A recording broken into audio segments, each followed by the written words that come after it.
There we go. I successfully hit the buttons to start. This is huge. I So, can't wave too fast like that because my camera's not high enough quality to where I can do that and it not just look like smudge. the joys of Discord. Anyway, welcome to the start of year 4 of this show that refuses to die. Hooray! I've been Woo. doing this a while. These things I don't happen. have I I don't have any Discord soundboards for applause. I don't even know if they'd come through anyway. Featuring dog that's refusing to leave me alone right now, just off camera, but oh well. These things happen. So needy. I Anyway, just saw my lights dim for a second. Oh God. anyway, that's enough about me and my dog. How about you and speedrunning? Yay! Good topic. All right. Um the I was just saying hello to Greg. I am Torpadorp, and usually I sort of explain this while I'm playing my main speed game. I typically speedrun Ratchet and Clank. I've been speedrunning actually. I think sometime in April is going to be 12 years. Oh my. Um, as for that, I would say about like the past what was it? I picked up Going Commando in 2017 and pretty much have like for a while ran only like exclusively Ratchet just because like that's just kind of what the fixation was. Hmm. And I would say as of about this year, I've started to branch out into other games and categories. Um, I guess it's given me a good chance to kind of talk about how I started and why I think like the coolest thing about speedrunning is just the ability to just jump in. Well, Because yeah, I guess we'll jump in then. I mean, topical. yeah, It all so fits. every I wouldn't say everybody speedruns story sites like this, but I think people who just like want to check it out as a hobby, everyone's familiar with Games Done Quick. That's 9 times out of 10 how people are just like, oh yeah, that. The one time out of 10 is if you're European ESA. Yeah. Um, but mostly it's still GDQ just because they're like the biggest speedrunning event. Mhm. Um, it's like someday in like January 2014, and 14-year-old kid, you have nothing to do on the weekends. You're just browsing YouTube, and I I've yapped about this every now and again. I'm a huge sucker for like N64 era collectathons, not named Donkey Kong 64. Um, so I'm going through and I'm like just going through, just watching stuff. I think I was watching like a Let's Play or something like that. I think that was like, oh God, what was going on around that time? 2014. It's 12 years ago. Oh my A lot of god. things have happened since then. Oh. Um, and just out of nowhere, YouTube recommended. Uh, Awesome Games Done Quick, 2013. So like from the Mm, previous year, yeah. and I just see Banjo Kazooie 100%. I'm like, oh, I know that game. I love that game. And what is this time on here? Because like, as like any sort of like whenever you're at like, and pretty much any age, just doing a game casually, you'll see like your time you completed it in, and 9 times out of 10 those collectathons will track those metrics. Mhm. And then I see like it's like 2 hours something. I'm just like, oh, I wonder what happens with this. I watch it, and this is at the time like a lot of stuff that Chronokeys had found in Banjo wasn't fully implemented yet, and I think this is also before Furnace Fun Skip was like found to be humanly viable too. So I watched that. I have like 3 hours to kill. Pretty solid commentary, all things considered. Um, and I'm just fascinated by it. And like as like someone who's typically more like who was more of a casual gamer at the time, I think the fact that there was only a couple glitches that were just like, oh, that's neat, like the wall clip in like Rusty Bucket Bay Engine Room, I'm like, okay, this is neat. This is just I seemed from a young age to actually really appreciate the routing that went into it. And yeah, had my attention for like a solid like 2-3 hours. I was impressed. I don't talk about it in detail as much though anymore because in regards to the runner, if you know, you know. And I don't, but I'll leave it at that. Um, that's more of what I was asking before the show of like it's not necessarily heavy subject matter Oh, for okay. me, but there is controversy surrounding that. So I have Well, like I like both look back at the run kind of fondly because that's what got me into speedrunning, but also I can't condone the actions of that person. I mean, yeah. Um, I mean, things are going to be impactful to people. Like, yeah, it's not like you have to look past anything. You can still appreciate what it did for you without and like condoning it things. put me in a dilemma like at a young age though because I'm just like, all right, this whole speedrunning thing seems fun. What can I do? Because at this point, this is like I could sit down and try to learn Banjo Kazooie because I had it on N64. I had the wrong version, so I couldn't do like the Mm. fast dives. I couldn't do termite skips, like all the cool stuff. I couldn't do. Um, so I ended up just kind of like, all right, I play my 3DS all the time. Pick a game from that. I'm like, what is going to be the thing I can get me into this first? And I recognized like from earlier in my life at that time, I played a ton of Mario Kart DS, mainly because like whole friend group of mine, kind of just we all like on the bus would just do a bunch of that, and basically trying to get better than my friends at Mario Kart led me to doing a bunch of time trials. So I was already in the mindset of just like, all right, optimize. And I guess that also kind of got me originally into just like the idea of doing ILs. So the thing I landed on in like 2014 was Super Mario 3D Land. Oh. Um, I don't know if the website that I submitted to is still up anymore, but I did a couple specific ILs where I actually grinded for like top 5 times on their boards. Hmm. Um, I don't remember the exact layouts of the levels anymore. I know there was one of those that was like a cosmic clone level with like rotating blocks, and there was another one that was like a clock tower kind of level that were like both of those were ones that I actually ended up getting to like world record level in those like back in 2014. But I think the reason why I actually did more of those is because it had like the little IL time on like the on the bottom screen, and because they're I think part of that is they probably did get abused a little bit. Mm. Is the verification that they had was either of video or Miiverse posts. Um, Hell yeah. yeah, but one of the ones that I had did actually have video of me getting record. Um, but what held me back from doing runs of that for a while, of just like doing runs in general, was I just didn't have any means to record. So it's like, Hmm. yeah, I could do these things and get these times, but like, what can I do with that? So my actual like documented speedrun history starts in 2017, but doing speedrun adjacent stuff, I credit it to 2014. If you want to count Mario Kart DS ILs, then it goes before 2014. Hmm. Um, but in terms of actually finding the game that I wanted to run, how I got to Ratchet in particular, same thing. GDQ shows up on my recommended, and I'm like, okay, this Ratchet and Clank 3 speedrun looks really cool. You know what? Go follow them, start watching stuff. And then I thought that was impressive and everything. At some point down the line, I end up getting the original trilogy again on PS2, and I'm playing it during the summer of like 2017. And around this time, I get another GDQ run recommendation, and it's the No IMG race from Ratchet and Clank 2. I think it's from like AGDQ 2017, so like from that year. And in the middle of like me playing Going Commando casually, I'm like going through like the big sandbox levels in there just trying to collect crystals. And I'm just sitting there just kind of hitting buttons because like during the charge boost, you kind of just have a few seconds where you can do whatever. I do a mid-air wrench swing and I'm just like, wait a minute. And that is the thing that got me into Ratchet and Clank speedrunning. Just Just accidentally doing one hitting a trick. trick from the run.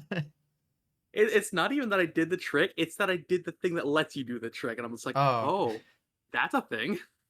Hmm. I see. And yeah, I ended up speedrunning Going Commando, New Game Plus, no IMG for 2017, and like July was like when I did like my first run, and I think it was like an hour 21 or something like that for like a what was at the time 27-minute category, and I think I ran it up until 2020. Basically, it got to a point where as much as I enjoyed running that game, my hands did not. Hmm. Um, I imagine that is actually from playing Mario Kart DS so much in my formative years, because snaking and PRBs in Mario Kart DS are very input intensive.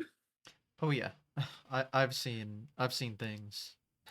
I don't wish that upon anyone. So at a point, it got bad enough where it's like I could barely like rotate my wrists without them starting to hurt, and I'm like, that's a sign. Mm. So I picked up Tools of Destruction, mainly just because I couched for Kill Lombax's run at the GDQ that year, and Kill had already shown me some of the stuff like whenever we were in the room and everything of terms of learning that game.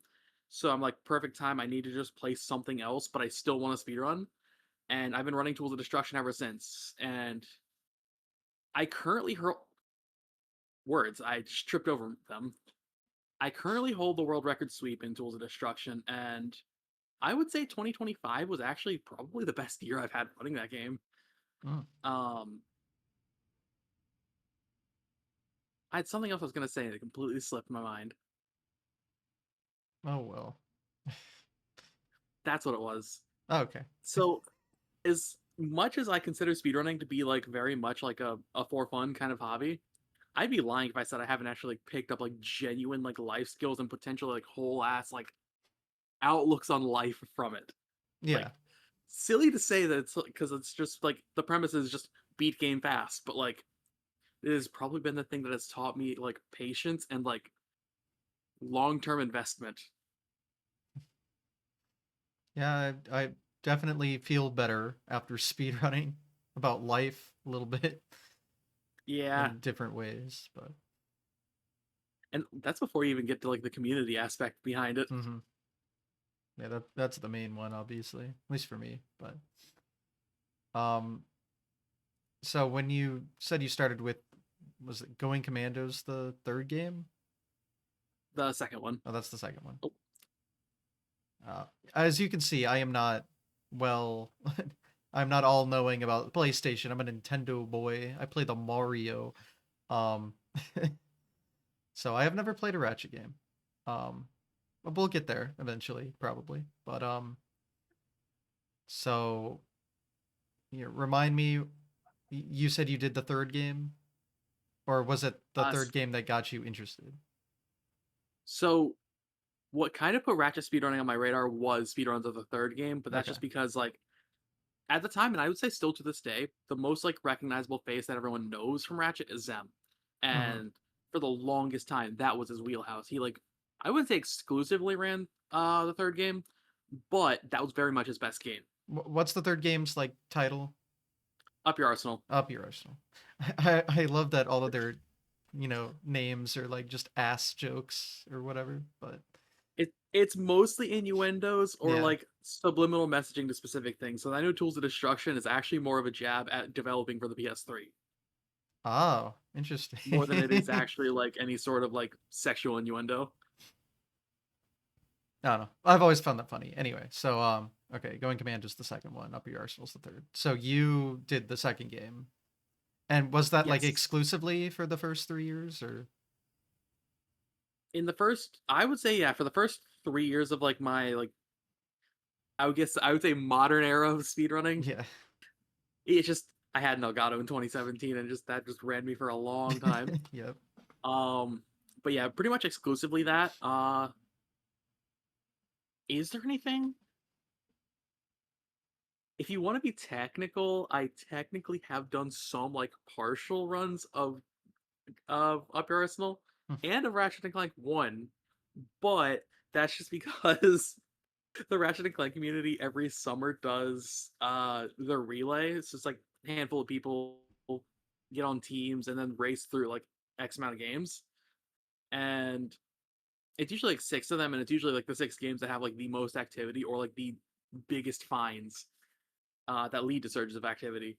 And in the lead up to that, for like the solid month before the relay, they have like basically like a sort of points gathering event where at the time the format was you could it's like for every PB you got in like a new game category extension, you could do that for your team. So I did that, and it also led to the fact that I have very technically ran Sly. Hmm. So on Shout out Up to Your last Arsenal, week's episode. on Up Your Arsenal, if you on the PS2 version, if you click all of the shoulders together, you get a Sly 2 demo. The fact that Oh, Time okay. starts on putting in that is the reason why we can. I mean, I jokingly asked for it on like April Fool's Day or something like that. Mm, It got on the boards. okay. Huh. Um, that's the most I've done for speedrunning Sly. Besides, like I've learned a little bit of Sly 1, Hmm. but for the most part, yeah, it was pretty much just like going commando and almost exclusively like no IMG. Mhm. So Which I crazy enough, I'm not like no IMG's biggest fan. That would belong to Fear. yeah, so as I was saying, again, not very familiar, you know. PlayStation Nation's cool. I am not a part of it. So, I um heckin' love PlayStation. yeah, no, I currently have a PlayStation 1, 3, 4, and 5 now. Um Still need to find that too, ironically enough, like the most common console ever made, and it's the only one I Got don't four have. of them. Can I have one? No. One of them doesn't work. Yeah. I need to actually fix like the. So one of them, like the little optical laser, Hmm. the little ribbon cable came off, Ah, yeah. so it scratches discs in a circle. Hell yeah. So Love that. yeah, No, but yeah, I mainly, when it comes to like PlayStation in quotes, I played a lot of like PS3 era games. I like had Xboxes growing up, but a lot of them were obviously cross-platform type deals. So that's like my experience if it's going to come to PlayStation. Anything exclusive to them, like, there's the big five, obviously, which Ratchet's one of those, and all that. I am just completely unfamiliar. But that's what this podcast is for. I've learned a lot so far, and actually, Ratchet's something I haven't learned too much about. I know I've had someone about it, but yeah. I think you had on Marathon Man. yes. So, um, which Ratchet game was he like mained? He started out also on Going Commando, but Okay, I would say at this point he's more like associated with Ratchet One. okay, Um, that's what I thought, but I don't want to spread misinformation by accident. it's funny that you mentioned that like you didn't grow up with PlayStation as much. The only PlayStation console I really had like like extensive access to was a PS2 for a while, I mean, and that then my makes perfect PS2 got sense, though, right? stolen. So, So I was actually pretty much. If this doesn't give it away, I was almost exclusively Nintendo growing up. So somehow coming across PlayStation and like being a PlayStation runner, I don't know how that happened, but at the same time I welcome it because the Ratchet community has just been genuinely cool. yeah, I mean, I've heard great things about the games, both casually and like speedrun wise, like the tech crazy stuff sometimes going on in Oh those yeah, games, obviously. But Ratchets. Oh, sorry. I was just gonna say, you can please educate me on the speedrunning Ratchet 2 era of stuff, I guess. So something I should preface by saying is like 9 times out of 10 where people say like suggest like a speedrun game, like they try to suggest a game you don't mind ruining for yourself casually. The the premise of casual Ratchet versus the premise of speedrunning Ratchet are like almost two completely different games. One of them is more of a shooter based game with platforming elements, and then the other is just like platforming and tech showcase. And I think that's what makes it like really stick out as well because it's it's like a whole different game than just like fast casual. Like even like the ones that you would associate with like not having much tech to them, like All for One. No, All for One is actually genuinely probably more broken than OG3. Um, but all of them start turning into basically like tech showcases, and I think that's like that is what originally drew me into them is because it's hard, but when you get good at it, it just flows so good. Like I think that was for me at the time, just someone that just got out of high school, had a lot of spare time, and was just like, all right, what's something I can do for fun? Because it was just something that, like, it's weird because I desire the competition that comes from speedrunning, but I also recognize I play a handful of speed games that don't have competition, so I am my competition. Sometimes that's all you need. Um, but the fact that you have very tangible feedback in those games, like you can feel like when like the chains like actually come together. That I think something was kept that kept me in it for a long time. Genuinely, I think I still would be running no IMG like actively if it didn't take such a toll on my hands at the time. I guess that also is something that made me come to realizations that like it's I could probably go on a whole tangent alone about my time in going commando and like how that's laid the groundwork for me because starting out obviously you get like the whole short-term dopamine hits of just like cool new PB or cool getting better at this thing feels really good. And then 2019 happened to me where at this point I've already gotten sub 30, which was like a really good beginner milestone. I think at this point I might have no, I got like a 26 or something like this, and I think the world record was like in the 24s. Um, it was like the start of February 2019 when I got like, I think it's when I got into when I got my first 25. That's what it was. At this time, I think world record's either low 24 or high 23, somewhere in there. I think this is at the point where Fear actually ended up coming in, getting record, and basically has just about exclusively held onto it.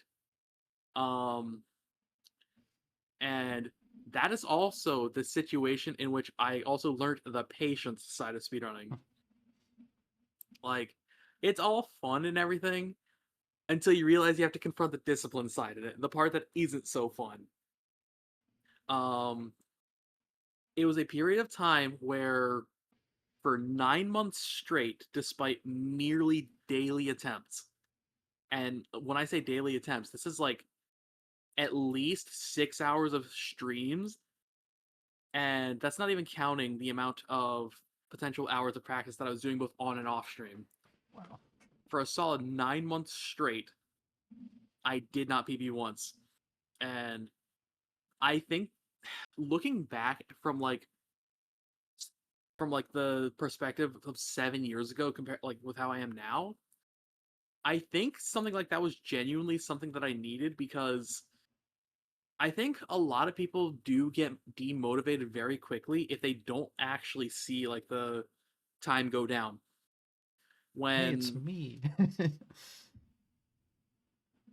when this is like the thing that made me realize like speedrunning and like actually like learning the discipline and stuff behind it is because the time is going down, just not the one that you want to see yet. Um, Mm. it's what basically forced me to kind of like look at myself in the mirror as like a speedrunner, at least start doing that, and kind of just be like, all right, I did not PB. Let's say like this is like June. I'm like, I have not PB'd in 4 months. What have I done in these 4 months that obviously I've shown improvement in? Like, I think at this point, I think I shaved like 20 seconds off my goals. I'm like, all right, that's good. Where am I getting these runs out to?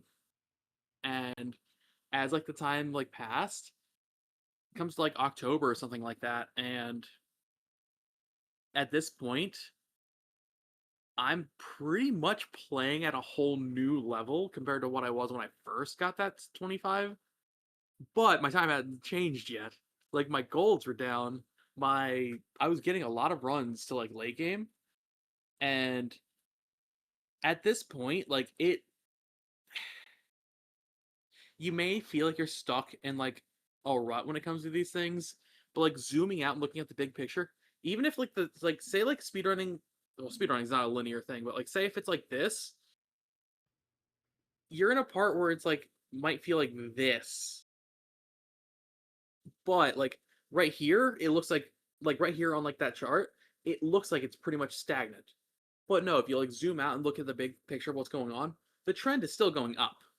Um, so that kind of was what taught me that mindset of just keep out what you're doing. If you're productive with it, then the PB will kind of happen by consequence, and it just led to me focusing on like the things that I need to in the run, and then I think I PB'd twice that night when I finally broke the drought. Hmm. Like first time was by like 2 seconds, the other was just like 20. Again, in like a 20 something minute category, that's kind of a lot. Yeah. Um, and that's oh, funny enough, we were just talking about it before. Marathon Man was one of those people that like genuinely was just like super supportive about it too, because like at this time he'd gotten into speedrunning Ratchet and I think was also doing Going Commando. There's a few different people that were actually like we got invested in each other's grinds. Hmm. Um, because I think during that same time, Dill Wingo was struggling in like get like I think Dill and I had like a similar kind of drought where I think he was like struggling in like Crash 2 100% and I was struggling in No IMG. We just both had like a similar time frame of droughts and then I think when one of us got it, the other got it immediately. Hmm. It was actually really cool. I love that kind of Like community stuff. I could go on for like there's so many different things and about like Ratchet that I can go on a tangent about. Um, that was also like I would say one of not one of the first times, but I would say because like I know everybody wants to say the speedrun community is like genuinely like really amazing and everything like this. Um, as someone that has dealt with like imposter syndrome and that kind of deal, like for like multiple years of my life, that was kind of like one of the first times for me where it's like where it for me actually did feel like uh people were like rallying around me and I that's something I do not know how to like explain in like any other context other than like in the context of speedrunning. Like speedrunning is the only like competitive sport that competitive sport or hobby that I've seen where I feel like people want to be beaten because they're happy to see someone else succeed as well. Hmm. Like it's the focus is on the community improvement, not like the individual. Yes. Um Unfortunately I never ended up getting record in Going Commando and then after I left within the next few years there was skips that kind of broke that game wide open. It's Mm. I there's also the implementation of Black Label mod which basically also puts like the two versions together and that's been the default version now. So like the world record in that is like low 16 and I think my time is like a 24:29. So like there's been some skips that have broke actually the whole original trilogy actually all got skips recently that kind of like destroyed the games. Um my journey in Tools of Destruction was definitely more rocky, I will say, but it's something I think I still needed to do. Um because I'll be real, it was during COVID, Mm. during a time I wasn't as mentally well, and my hands also were just like I described how like Hmm. at a certain point the no IMG grind got to the point where it destroyed my hands. So the early days of Tools of Destruction, there were people that were like around for like the 12, 14 hour streams I would do a day for that game. But Jesus. like I don't look back at that era very fondly because I was just not well at that time. Um but putting myself into a new environment, taking what I've learned from like basically the discipline that I built up doing no IMG, it gave me an opportunity to just kind of like prove myself to myself. Um, and I think it's also the thing that made me realize that just like there's more to a game typically than just the one category. Like, yes, you can play the one category and have a blast with it. There's nothing wrong with that. But there are some people that do kind of get more fun from doing more in the game. Um, That definitely helped me out a lot personally. It was, oh, there's yeah, 30 category extensions. Here we go. yeah. I haven't done the category extensions as much. There's two. I've done so for Tools of Destruction, I have done the shortest category extension and the longest. The The shortest one, Outliers, a very minute and a good. half. The longest one, 19 hours. Yeah, I can't do that. I thought you were Um, gonna say the hour one was the long one. I was like, yeah, that's pretty long. so for like the main board categories, um, it's just I think that's actually where I kind of got my first taste of competition because Fear and I were never really on the same level. He was always like very ahead of the curve when it comes to things. Like he improved at a very fast rate. He was someone that had a bunch of like I think he did like a bunch of bee hopping and stuff like that. So he already kind of knew about like the process of optimizing where I was kind of going in just fuck it, we ball. But Tools of Destruction being a whole new environment for me, basically kind of taking what I've applied and actually like taking what I've learned and applying it to a new context was once I got my land legs in that game, I just started chipping away at my times and I was like, oh wow, like records like already like right about here because at the time I was just doing any percent and I think I got like within a minute or two of record and I've mentioned him before already. I've mentioned them before already. Kill Lombacks.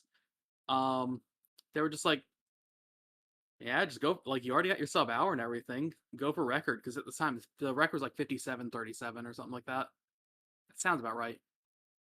Um, no, it's 56.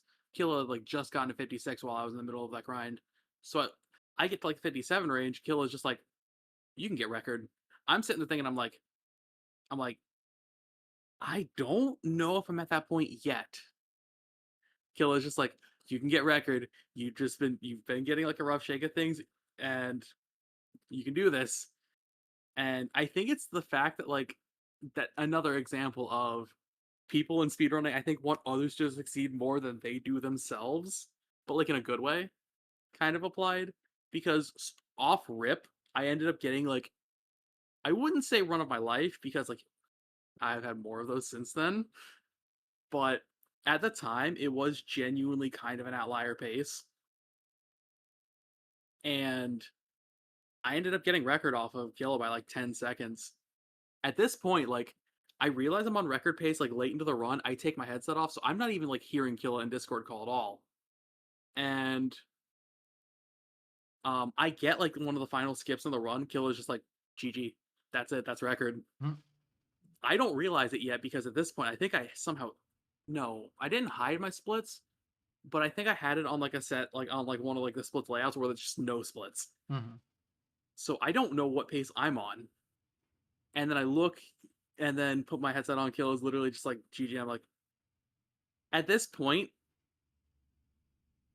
though, something I've mentioned before, and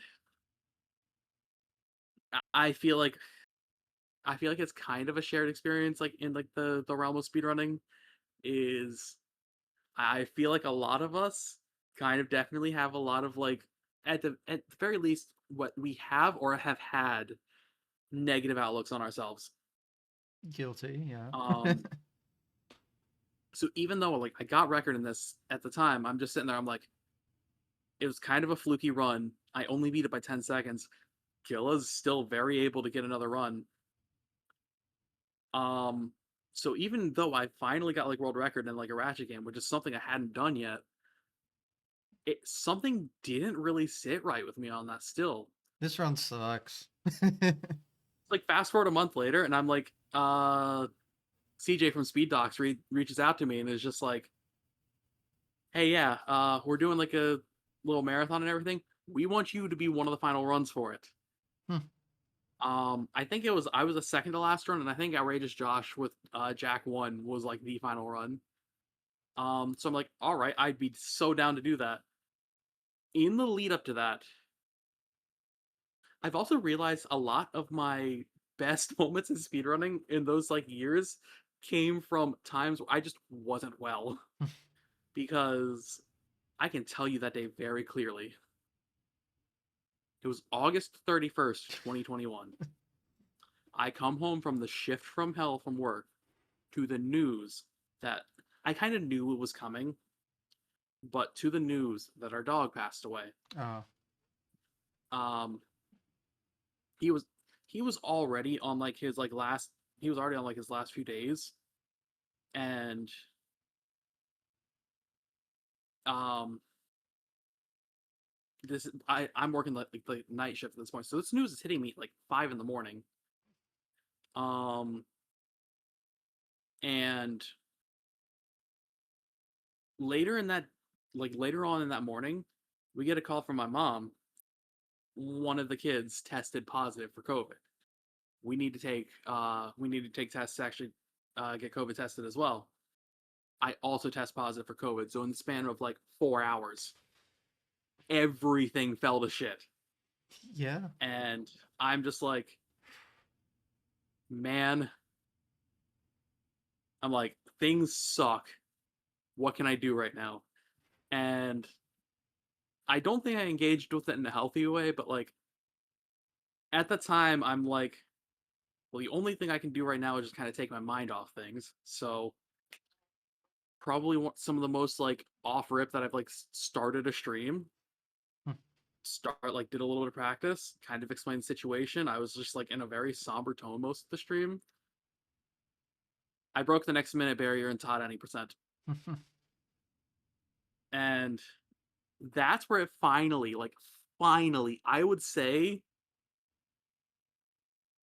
I wouldn't say the seeds of doubt. The seeds of doubt to my doubt There's kind of sprouted layers where here. I'm like, all right. So the first record wasn't a fluke. Take pride in that.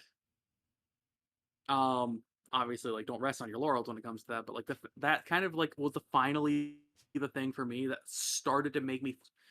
Took me a while to finally reach it, but we reached it to actually finally stop questioning whether or not I have the ability to do something, because that's the thing with speedrunning. This is something I love about it is there's always some sort of tangible feedback that you can pick up from a session that will always show improvement. Like no matter what you may do, because you that's right, you, the one watching this too, are your own biggest critic. I don't write the rules here. I can't disagree. That's for sure. And you are your own biggest critic, and you will take pretty much anything like that, and you'll try to spin it in a way that you feel like you don't deserve it, or like, oh, this This is run not like say sucks. like this. That at least that's You my have my opinion. tangible proof that goes completely against that negative bias you hold towards yourself. That is the thing I love about speedrunning is you have hard numbers right there. There's data. And like that's kind of like getting that 55. It was like 55, 56. It was very close to just being straight fives. Hmm. Um that's kind of finally the thing though where I was just like, all right, stop complaining. You are not second in this game. You can go toe to toe. We're not going to talk about what happened in 2022. I thought things went to shit in 2020, and then that specifically on that day in 2021. No, 2022. Oh, so we'll skip over that. Needless to say, I said I wasn't well in 2020. I was in a worse place in 2022. Um, and I would say that's kind of like obviously not being in a good place is where I think a lot of like the negative like biases do kind of set back in. So in some ways, the process of speedrunning tends to be like not a micro. Is microcosm the right word for that? In some ways, how I handle speedrunning is kind of a microcosm of like how my mental state is as like just a person. And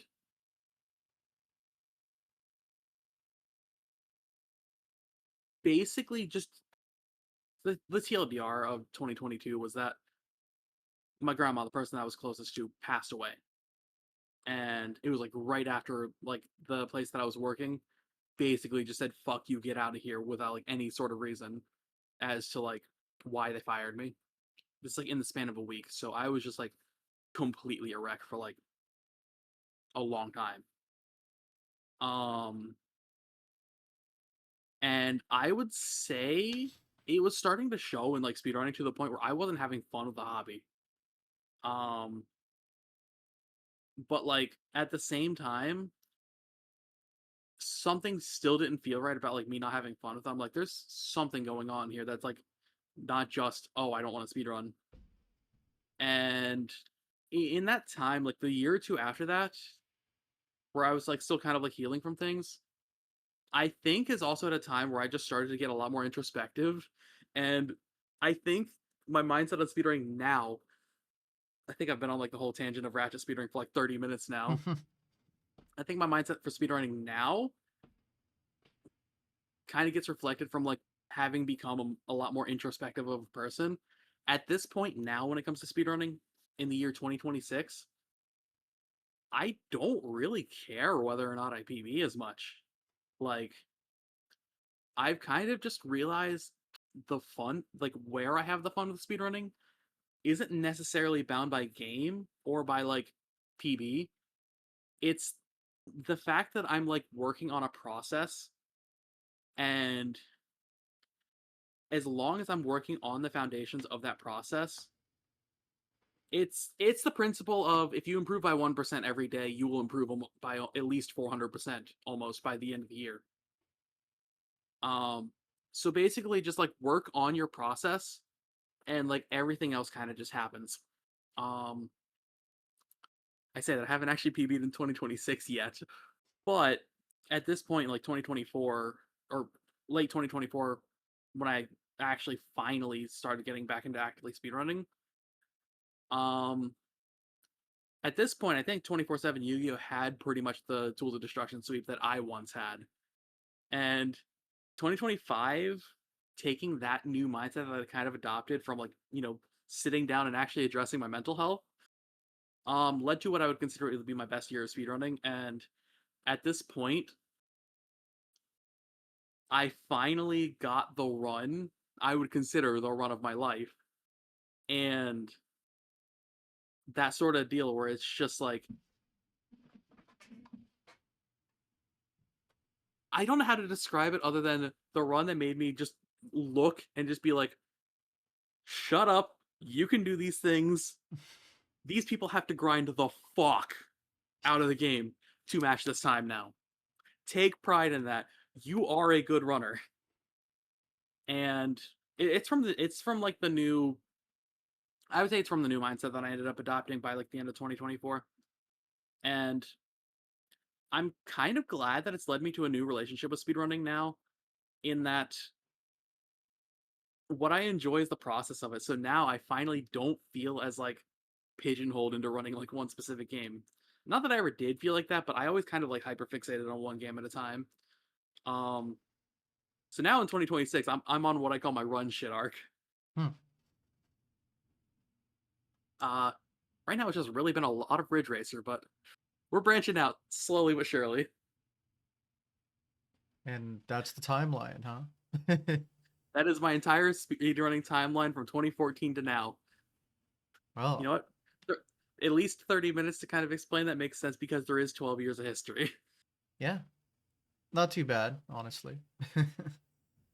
um, let's see.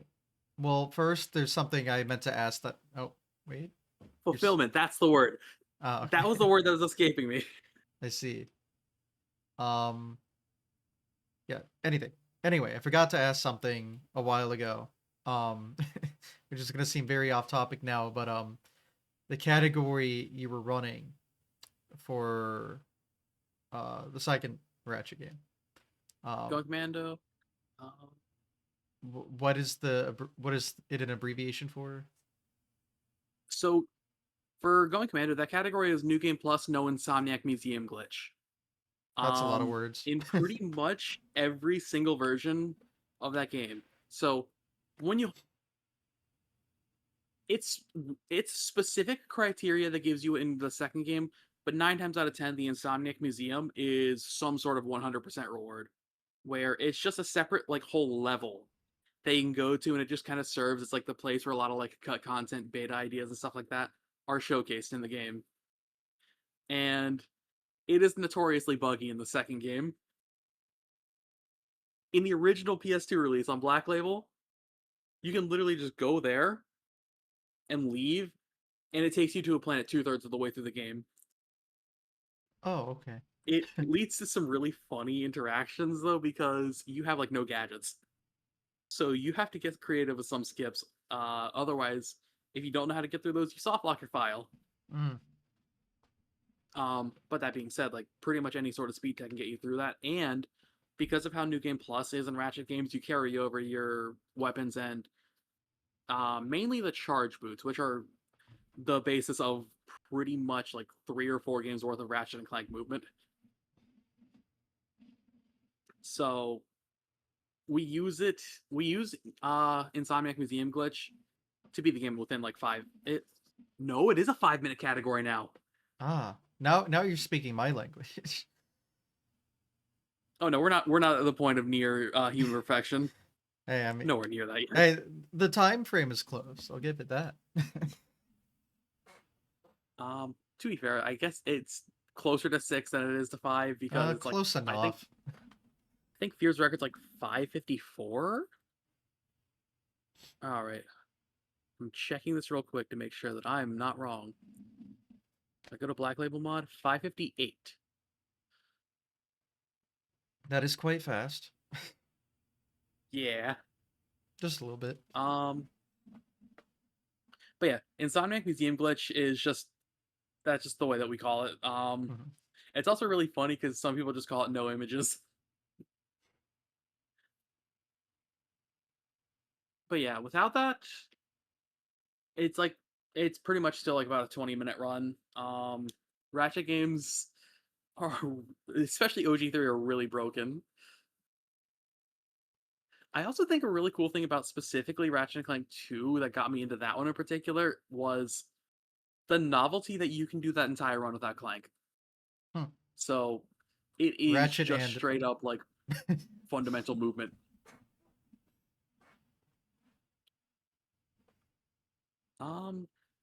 But yeah, that is my entire story of like speedrunning up until that point. Mhm. And I would I'm not what I would say like I would not exactly say I'm like, like a zen like state when it comes to speedrunning, but it's like at this point, like I look at it more for like fulfillment from the process, and um I look at it from a mindset that I've adopted. Like pretty much a lot of my modern mindset has either been as a result of me speedrunning or something I've picked up in my speedrunning to see results. And it's led me to basically being like a very curious person as well, in the sense of just like I kind of always like have like the desire to learn now. And uh, given that my current job that I'm working right now is food service, Mm. I also realize how much like I like being mentally engaged in things. And I don't mean to throw shade at people, but it's crazy how some people in their daily life don't take that moment to stop and think. I worked fast food for a few years. I get it.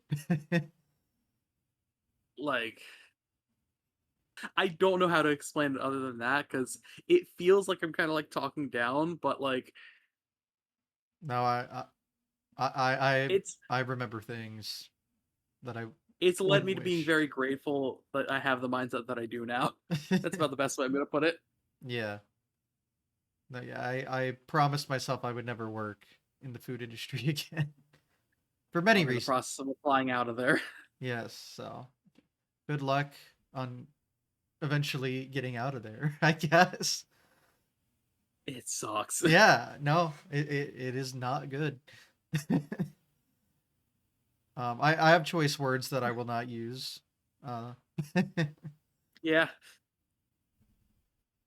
um, some might be TOSable. I'll get demonetized with my unmonetizable content. Anyway, no, no. Anyway, but yeah, I am curious to dive a little more into the like the game specific stuff. Um, especially when it comes to like the second game you're saying it's what like 20 something minutes, and Yes. that's with a major like skip removed. um I have a feeling that game is not supposed to last anywhere near that quick in a casual run, so clearly things be happening. So pretty much, a lot of it goes back to the charge boots. So I'm kind of just gonna use it. I have my DualSense on hand just so like I kind of explain it. Charge boots are simple. Double tap R1. You do get like little words. You get a little bit of a speed boost because it's just for about a solid second. Ratchet's like just launching forward. Mhm. So there's ways that you can basically kind of store the speed. There's specific weapons that you can fire that put Ratchet into a specific like getting to a halt animation versus stopping on the dime, or ones that just don't make him do an animation at all. Those ones that make him like skid to a halt rather than stop on the dime, if you fire the weapon and then immediately hit L1, um, L1's the center of the camera button, and if you hold it, it's your first person aiming. But tapping it for a second kind of like recenters the camera behind Ratchet because for like a couple frames, it basically puts you in first person. Mm. Um, but what that does is instead of Ratchet like skidding to a halt, he just instead is like this and is like just sliding with the speed from it. And Kind of reminds me how a of lot of C those up movement sliding chains, from Mario 64. Have you heard of that strategy? um, not that one in particular. Okay. I'll just explain it so you can tell me if I'm completely wrong or not. But in Mario 64 you have like the C buttons for the camera changing, and if you see up, Mario halts to look around, and if you do it in a specific way on a slope, he will like slide and gain speed for some reason. Like there's no first person involved, but it's like they use it in like 16 It, stars specifically. You'd see it on a slope in Hazy Maze Cave to like slide through a slope and maintain momentum. I don't think it's the exact it's same kind of thing, but it sounds similar. somewhat similar. That one generates speed, whereas when you do that, your speed will decay. Okay.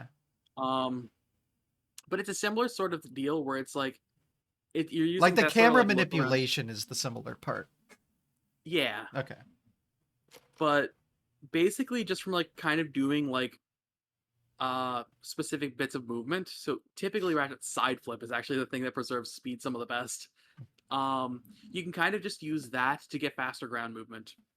Like obviously like your fastest form is just going to be just straight up spamming charge, Hmm. but you can kind of use that extra speed. For example, like say like you're on the ground right here and you're trying to get to like a ledge up here, but it's like out this way. And like a normal double jump isn't going to make it.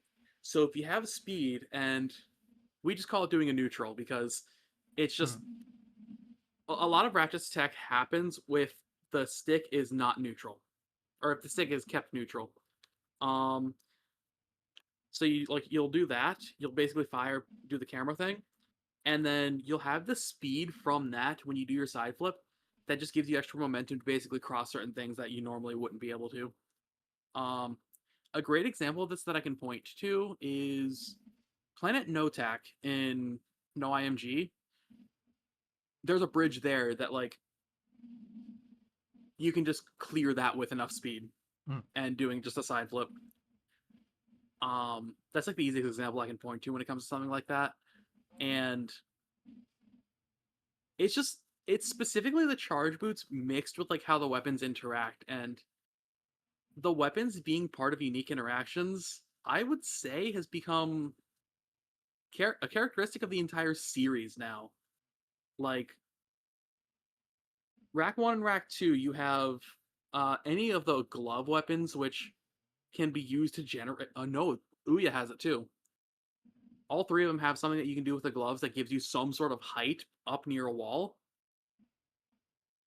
Um, in Going Commando and Up Your Arsenal, the your melee weapons, so like the wrench in Going Commando and the whip in Up Your Arsenal, both let you get like a grounded attack in midair, so you can basically just do two really big jumps rather than one, and that lets you clear like really big like horizontal distances. Um, Tools of Destruction, the one that I play, has a weapon that is notoriously buggy because it preserves your momentum and angle uh, based on like how you're moving. So we use that with unintended wall jumps to actually just literally fly over parts of levels. Wall Um, jumps. We're back to my language. it's really funny. What is one of the most reviled to speedrunners features of Ratchet and Clank is wall jumps. Like obviously, like in like specific spots where it's designed for wall jumps, works fine.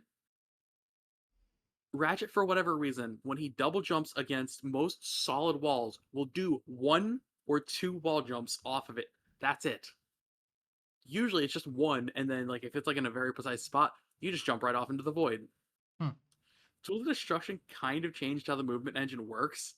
It's definitely a little bit more slow paced compared to the earlier games, but the wall jump is like incredibly stiff. So like you wall jump on something, Ratchet instead of it being like this, Ratchet kind of like arcs like this.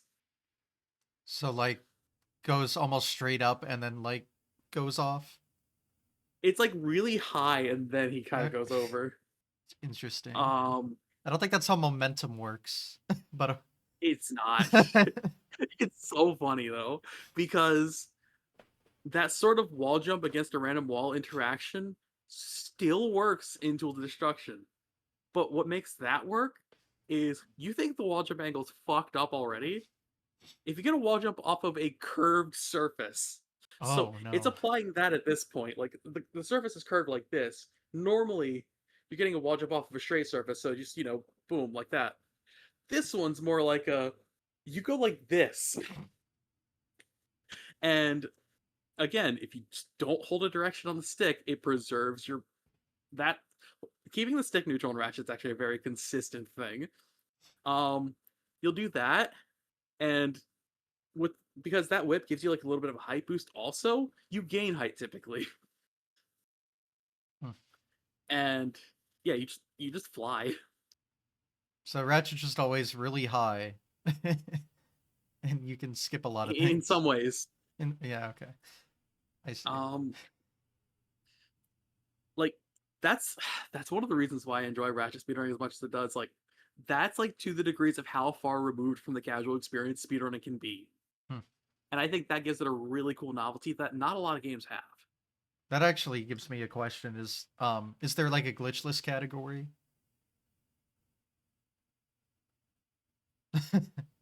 I didn't expect this to be a convoluted question. The thing is, I'm the one that originally suggested it. Oh, okay. It was born out of spite. Okay. Not spite towards the community, spite towards basically in like 2018, 2019. That was like, I would say, like the peak of like glitches or cheating Mm-hmm. kind of deal. Yeah. And the category, I will say, the category was originally formed a little bit in bad faith. But what I wanted the category to serve the purpose of was kind of highlighting that like glitchless is not inherently a category that is cut and dry of how to make it. Mm. It comes down to community decided interpretations, and it's something like that that's not going to appease everybody. And with how Ratchet's movement in particular works, it can be argued to a pretty much like almost every bit of Ratchet's movement in Going Commando, for example. That's the one. That's the that and Into the Nexus. I don't know much about Into the Nexus glitchless. That is, I think, a category still on the boards. Um, but Going Commando, because that was just like the one I was familiar with at the time. Most of the actual movement tech in that game can be argued either way. Mm. Like putting like centering the camera behind Ratchet after doing like just doing something. That's an intended thing. Firing the weapon to stop your charge, that's an intended thing. Doing those two together may not be the most intended, but you're using intended inputs to Hmm. produce an unintended outcome. That's where it starts leading to that's where it starts leading to it being a very slippery slope, because obviously like using the decoy glove against a wall to like just immediately fling up it, that's obviously unintended. Hmm. Wall clipping is unintended, but like the speed preservation side of things to do level skips, intended inputs to do unintended mechanics, to do unintended tricks, where do you draw the line on that? Hmm. And it was very much a category that skirted the line, and at the end of the day, it was just more of a headache than anything else to actually try to maintain. So it was removed And after some time. yeah, Okay. like it originally was like, again, I did it out of spite, specifically for like GDQ comment section kind of spite. No, I know what you mean. Um, and then we kind of just realized, Fuck them. yeah, it's not really worth it. Like I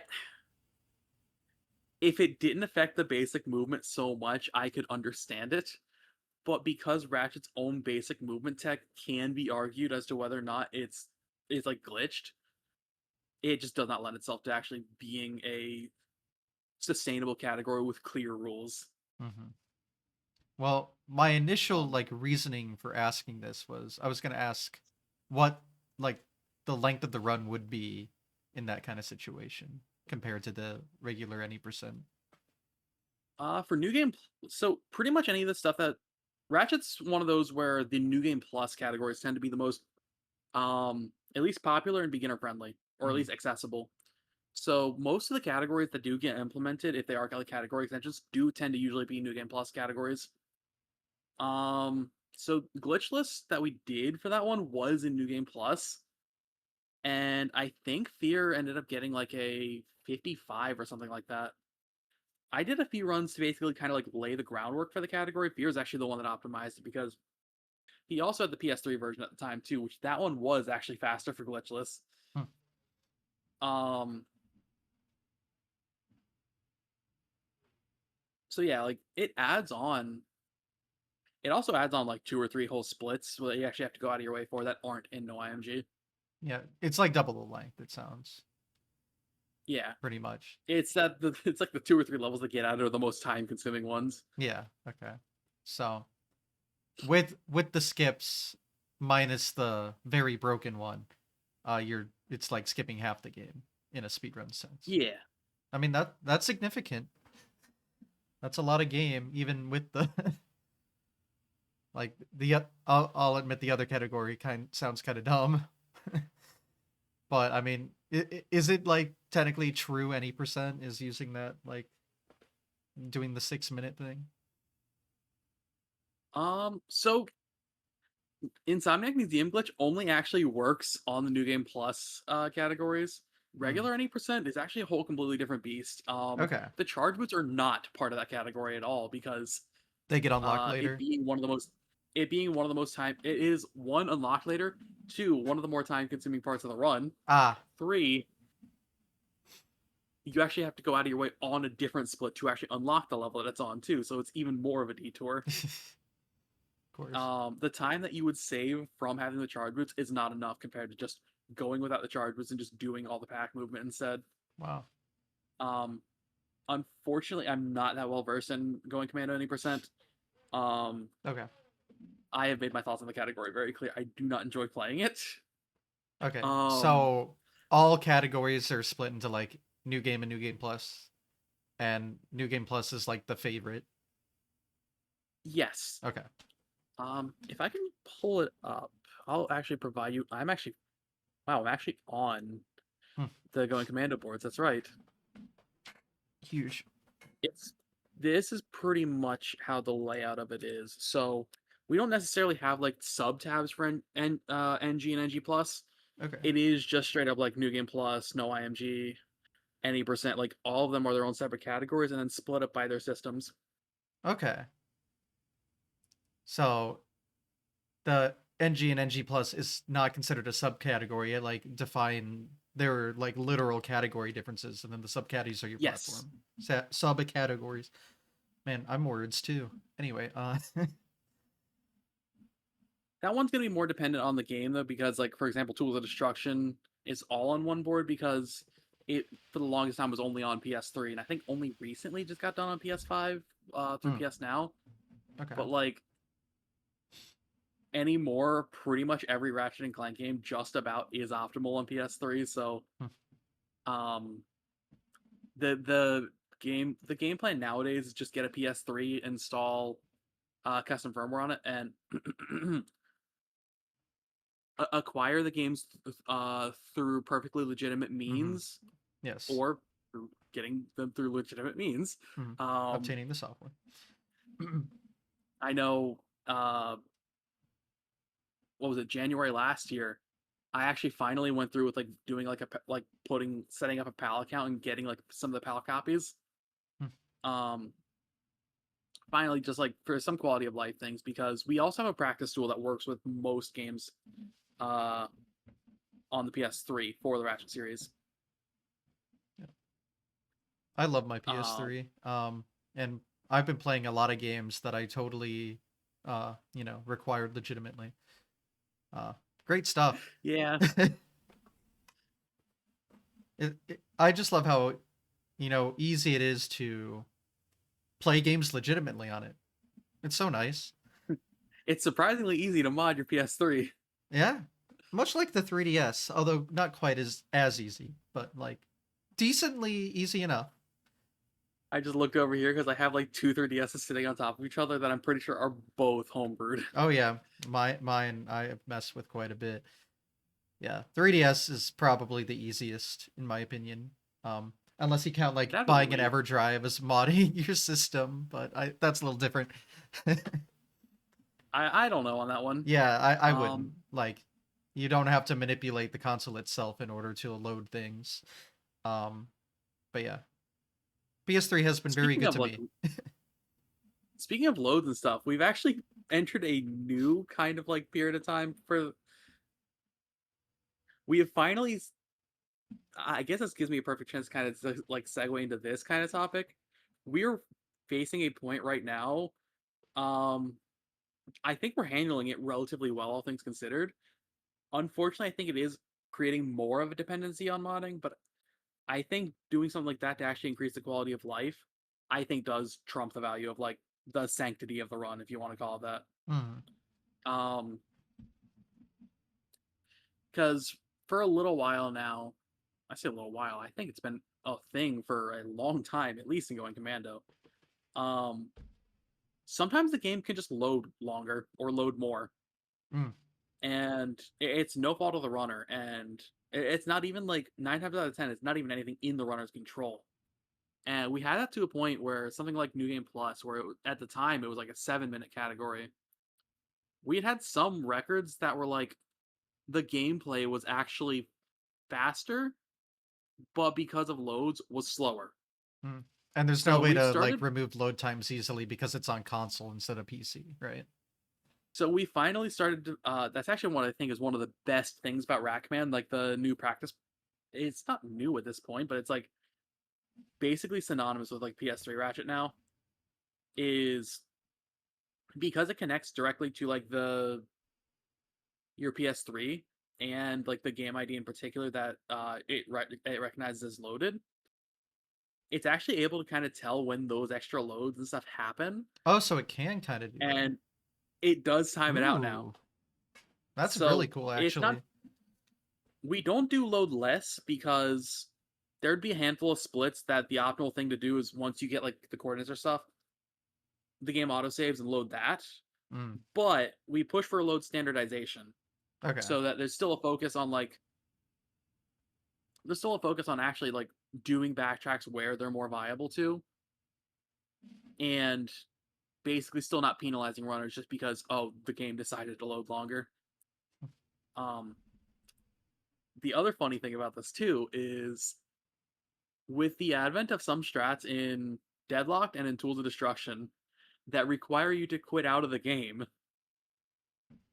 um, plus some findings from some Sly runners that also are familiar with like Ratchet speedrunning, we have figured out that there's also system variants. Oh boy. Yeah.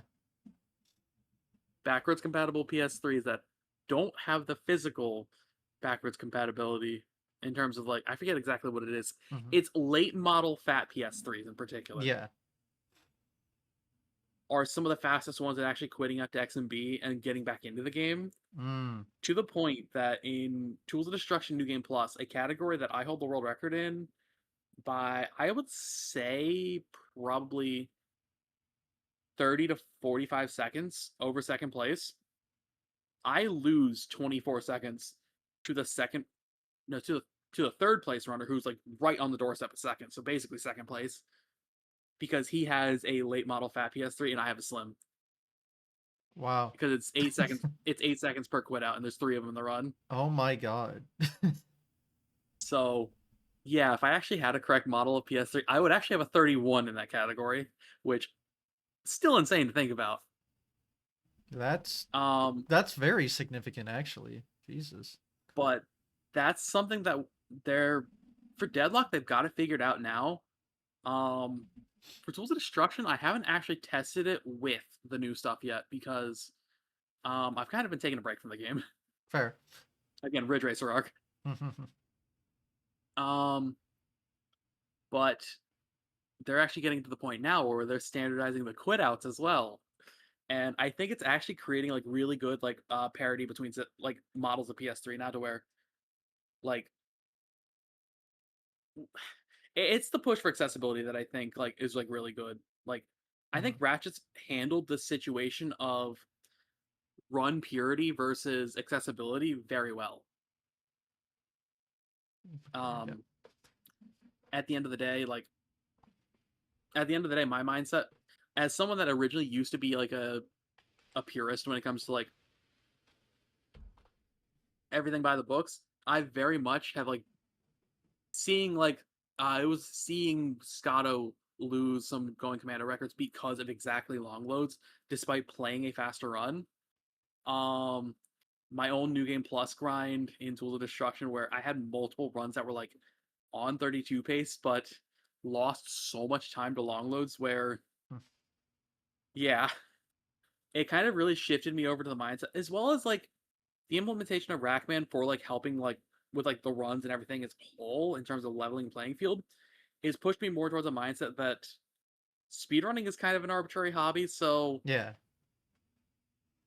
if it's already by default an arbitrary hobby, then why are we trying to adhere to purity when the foundation itself is arbitrary? Hmm. Who cares about the purity of something arbitrary? Just do the things that actually make it more accessible and fun. Yeah, I used to be more of a purist, but I've kind of I don't like the idea of being able to like do things that are like impossible on original hardware kind of a thing.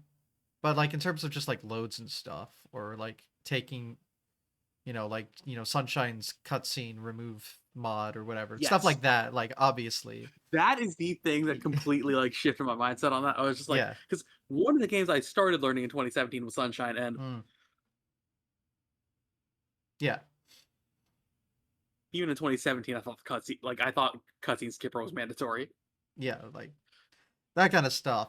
Yeah, I'm all for, obviously. When it's more like the hardware and how like hardware and software side, the game itself, it like we can get into more slippery slopes when we start talking about like controller stuff. Um, but again, that's like a per game basis type deal. But usually that's not much of an issue. Shout out to Ratchet, where it's like borderline mandatory to play on first party controllers because everything else literally fucking sucks in Hmm. terms of like trying to trying to like match the controls. Um, So we haven't really had to deal with like we haven't really had to yeah. deal with like any sort of like controller being like I guess the only thing I can think of is like that one bit where what was it? It was like a not like a fight stick, but something close to it. I think for Mario 64, where you could do that to frame walk. Oh yeah, the like Um, button pad thing where you just mash a giant button to yeah. yeah, we haven't had anything like that because just like it's equal parts that like earlier PlayStation controllers just sucked if they weren't Mhm. first party. Because Yeah. like where like the DualShock 2 or 3 has like full range of motion, um, the other ones don't. Hmm. If you're playing like a Dual Sense on like a PS3, you actually have like the same dead zones that you would on like a third party controller. Oh. Um, and then later models, like later PlayStation controllers, just straight up don't really have third party alternatives. So it's just like Mhm. we've never really had to deal with much of like controller problems. Yeah. I mean, it sounds like everything you've had to deal with like makes perfect sense. Like it's all just things that help in fairness with like how the game actually loads Yeah. its content, which is very different. I guess the only really dicey thing that you could say from like a purist perspective that Ratchet's done is we've kind of like I wouldn't say we've banned it, but we've definitely sectioned it off into its own little part. Backwards compatible PlayStation 3s. Mm. In particular, the PS2 games on a BC PS3. We kind of basically like again, I don't we haven't explicitly banned them, but we don't really hold them in regard because it goes back to that purity versus accessibility kind of deal, and we value the accessibility of people actually being able to pick up and play the run and get to an optimal level over, a system that's a ticking time bomb. Mm. Um, I could go on more about that, but I don't really want to throw fellow runners under the bus because I have some thoughts about some games who have sided with BCPS3 rather than just sectioning it off. When you say I'm ticking not here to time start bomb, beef. what do you mean exactly?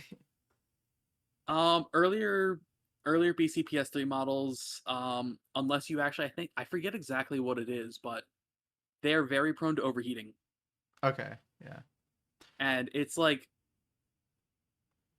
basically I don't know the exact specifics of it because I'm not someone that is familiar with like the hardware of a system, but it's like the early model 360s where Red Ring of Death. basically parts in there, it's very easy for them to just brick. Okay. Like um who am I thinking of? I think I'm thinking of Alice, someone that ran Sly 1. I think she was like on her third BCPS3, and I don't think she's ran Sly in like a year or two. Mm. So like in like the couple years that she was running Sly, she went through three systems. Um, Okay. compared to I've had the same system ever since I started running Tools of Destruction. Hmm. This was more of a selfish question because I have a fat PS3. I don't know, what exact model version, whatever it is. But obviously I do have it. You know, I had things done to it, and the fan can like go faster, I guess. But I was just a little worried. Is my thing gonna explode? Unfortunately, I wouldn't know the answer on that. Mhm. In some ways, despite being someone that I feel like I still remain mentally young, I'm also in the same ways. Just like when it comes to like system hardware, I'm a boomer. Yet Like, hardware, I've always been just an idiot. Like I have so many console mods, all of them. I just give them to people and say, I trust you," because I don't trust um, myself. I think the only things that like I've done on my own to actually soft mod my systems was like the Wii and 3DS, but like Yeah, like soft anybody can mod. do those. Again, that's more like software. Like I'm more software understanding. Hardware, no, nah, Yeah, not at all. like I still one of my other N64s. I have two N64s. The other one, there's like I think it's dust just stuck under the reset button. I'm like, Mm. I know what's wrong with it. I know what's been wrong with it, and I have a part that I can make the system region free. I just have been like afraid to actually crack it open. Mhm. Yeah, even yeah, I had similar things done that I didn't trust myself. The only thing I do is I take apart my NES controller to replace the button pads. That's it. Anything else I don't trust myself to do in any way. I could probably see. Oh, I doubt it. I was gonna say I could probably crack open this DualSense if possible, because like I'm starting to stick drift on it. Yeah, my DualShock 3 for my PS3 has a thing where it keeps registering a down on the left stick for like 2 seconds at randomly. But I don't. If I break that thing open, I don't know what I'm gonna be doing.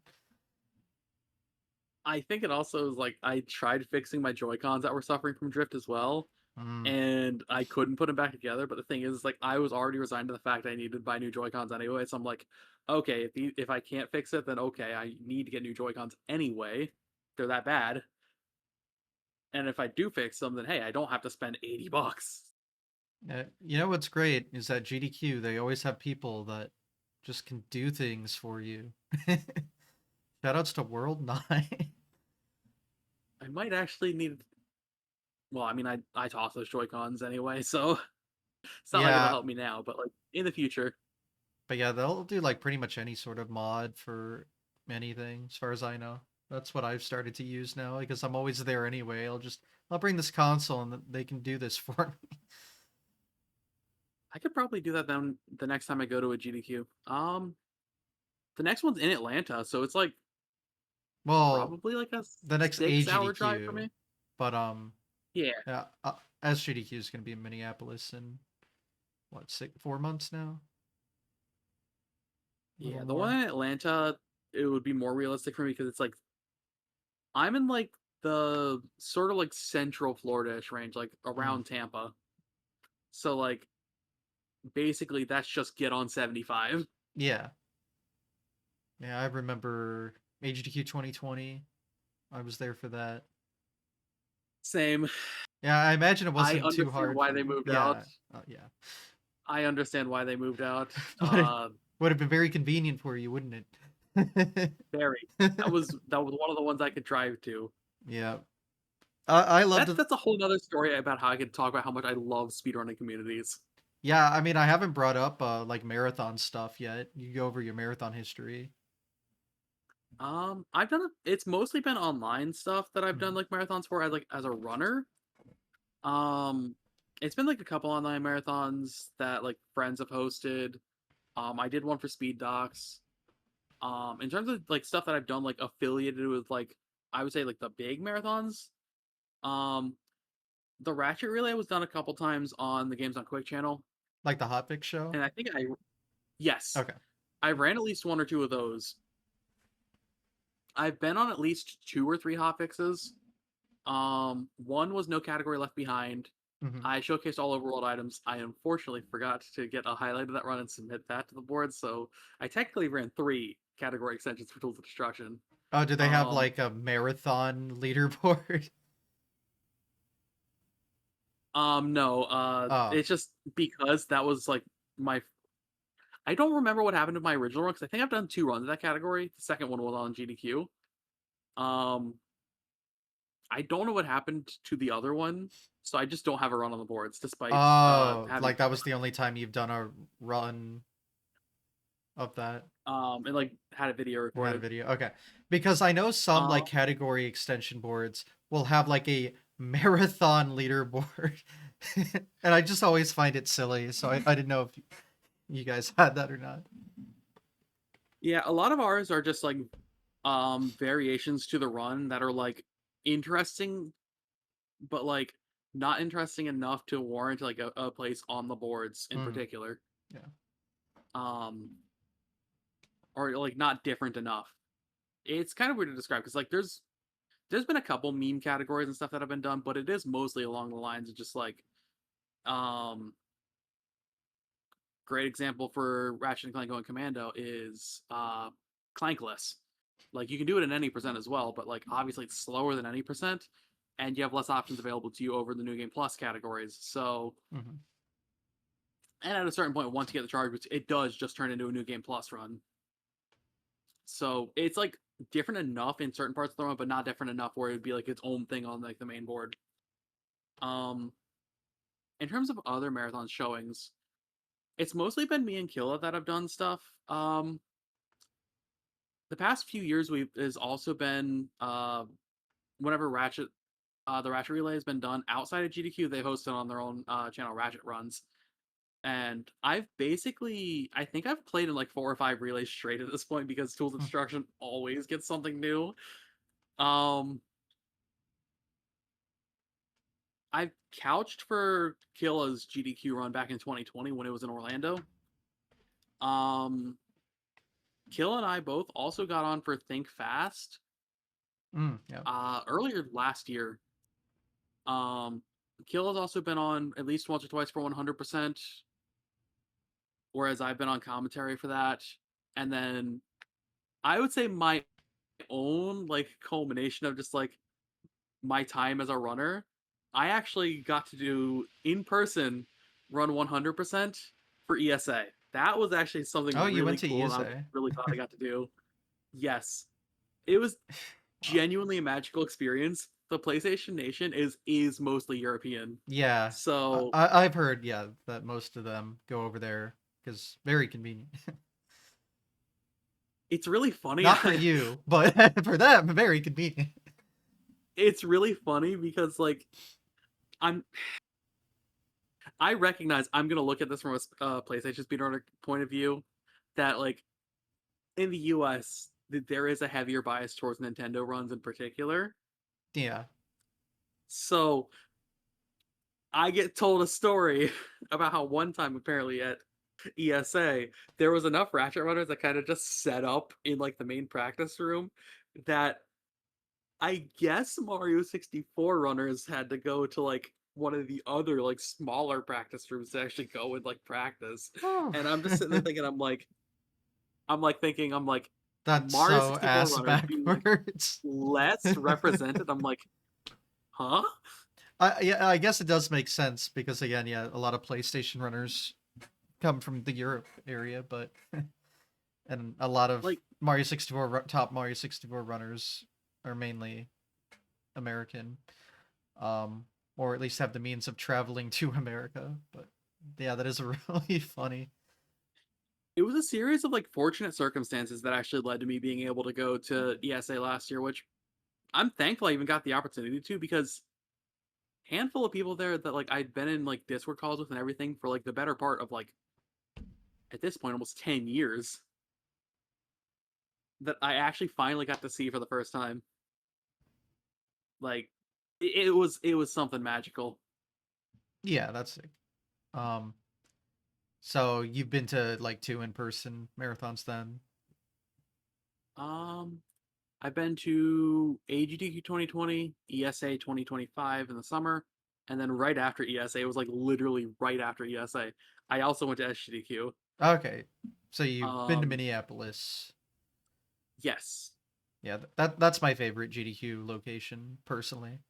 Uh, I know the contract that they have with that hotel has been there for a while because the Hoot sticker is still there. the Hoot sticker. That oh my god, I could go into that. That's a whole separate story. This is a It's an meme in I'm joke. not familiar with. It's an in joke that started among a handful of Star Fox runners. I see. Um, it's based on the log chute in the Mall of America. Oh, yeah. Okay. Um, So if you've seen a random stickers going around where it just said Hoot HUTE, that's at least some context. It's kind of an if you know you know kind of deal. Is it like log shoot without the C? It was originally born from the original group that went to HDQ that were from like the Star Fox community, and they went to the Mall of America after having been up like well over a day, Hell yeah. and their time just kind of devolved into them taking pictures of random shit, I see. with just the funniest thing being like took a picture of the sign for the log shoot, Yeah, but I guess like fucked up or and something. it's So just just Hoot. they all they just got was Hoot. I'm glad I called it because I haven't seen the picture. So I called it. Let's go. I think my own speedrun.com profile, yeah, the Hoot is the background on mine. Can I actually I have to actually go find a clear image of it. That's But funny. one of the reasons why I was happy to go to SGQ is I finally got to ride the hoot myself. Yeah, I've been to the Mall of So America every time I've gone to SGDQ, which is it's like oh, five sorry. times. So I've been there 5 times. Jesus, It's like a 7-year-old inside joke finally came full circle for me. that's funny. I've never ridden any of the rides there in the center area, but I do know what you're talking about. I have seen it. But yeah, their current hotel has been the past 3 years now. They used to be a little, actually, like a lot closer to the mall. Like it wasn't downtown; it was more over there. So, It's but funny. I don't even think we stayed at that hotel proper because by the time that we kind of like my group realized that we were like, hey, yeah, we can kind of all do this, they had already been fully booked. So yeah, we were like a couple blocks down the road. that doesn't surprise me. That I do think like HDQ is like prime area. Like Pittsburgh Yeah. was cool. The hotel was bad. The weather was bad. Um, obviously, Orlando was a one and done situation. And then before that was like before my time. I went to one HDQ. I went to HDQ 2019, but that was also kind of Florida winter was bad. Florida winter is actually really nice because like The Florida weather was winter is great. like Florida winter is like Pennsylvania autumn. Yeah, no, like I loved everything about HDQ 2020. I'm also glad they moved. Yeah, it's I recognize on my own in my own space I'm willing to talk politics and everything like that, but like Yeah, I'll try to yeah, refrain from that the here, but yes, specific political landscapes are the reason I why that may understand not be the Florida. movement situation, and I am okay with that. I'm excited to try Atlanta. I mean, Oh yeah. that it seems like the weather would be a lot more tolerable than Pittsburgh. From my experience, I haven't been to Atlanta yet. I've been to Charlotte in the winter and it'll get cold. Like I think the coldest it got there whenever I went up there for uh like a Pokemon tournament Hmm, was I think it was like 20 jeez. Fahrenheit, but like not to the point where it would snow, and if it did, like not much. Mhm. Um but that was like the coldest that I'd ever seen it really get. Yeah, I'm just excited to try a new And place, honestly. I was I think Atlanta is like further south than Charlotte as well, so I don't think we would even have snow as a possibility as much. Is Granted, Charlotte I live in North Florida where it Carolina? literally never has snows. Yes. Okay. And it's like on the western part of it, I think. Yes. I I think I family had a out in layover Charlotte, so I there. do kind of know. Yeah, okay. Um yeah, I'm trying to think geographically. I think Atlanta's slightly more south. Um but yeah, I am very happy to try Atlanta. Um Something I've also heard is like I think a couple esports events like had been held in Atlanta before, so it's like mm, Atlanta's not really a stranger to like having gaming events there. yeah. I just know a lot of people that live around the Atlanta area that like haven't gone to GDQ in a while, but now, ooh, it's possible. I was I'm sorry to the people who will catch strays from this. It's gonna probably also be affordable because we know the Falcons aren't making the playoffs. Uh, yeah, if we're gonna start talking sports, I'm out. I am not a sports baller. I will not understand anything. Oh no, that's one of those things where it's like AGDQ definitely probably was a little bit more expensive because the Pittsburgh Steelers kind of just Oh have a yeah, streak of because known for getting into the playoffs. yeah, day one of AGDQ, I remember this year. Day one of AGDQ was like a big playoff game or like a game to like advance to the playoffs or something at the main arena. It was it was It was Baltimore and Baltimore, yeah. Pittsburgh, and at Acrisure in week 18. Winner went to the playoffs. Yes. And then that next Sunday, because it was division winner, they hosted a playoff game. Mhm. But yeah, that game, like that game was day one of AGDQ, and our hotel is like really close to the arena. So yes, that was a mad time.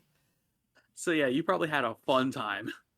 Well, yeah, like obviously, um, there were a lot of people around, but they weren't going to the event space, so you knew where to go to like not Yeah. be where all the craziness was. But something I do remember, and I don't know what game it was because this was 2025 now, so last year. I think it was last year. But at the hotel, I remember um the police were called to the lobby. These were not GDQ people. These were people like here for football. The Oh police were called no. to the lobby. Apparently, a fight broke out, and there was like broken bottles everywhere. It's just in the lobby. I remember this vividly because I'm like, what the fuck happened down here? Someone pissed a Yinzer off apparently. Footballers be crazy. So, and that was prime football area. I could tell. It But yeah, I was. think like actually I think sports wise, what would be going on around that time? No, I actually don't think much would be going on. Like Atlanta doesn't have a hockey team. The Hawks probably like I don't know how close the hotel would be to like where the Hawks would play Yeah, basketball at, the and hotel hasn't been announced yet. It probably won't until after SGDQ ends. If I had to guess. it it would basically be if the Falcons make the playoffs, which past few years don't really lend themselves to actually like showing that, and if the Hawks have like a game, but uh, So it so shouldn't no be so bad sports in terms of like travel interference. logistics. We love to see Yeah, it. or at least less sports interference. Less sports interference.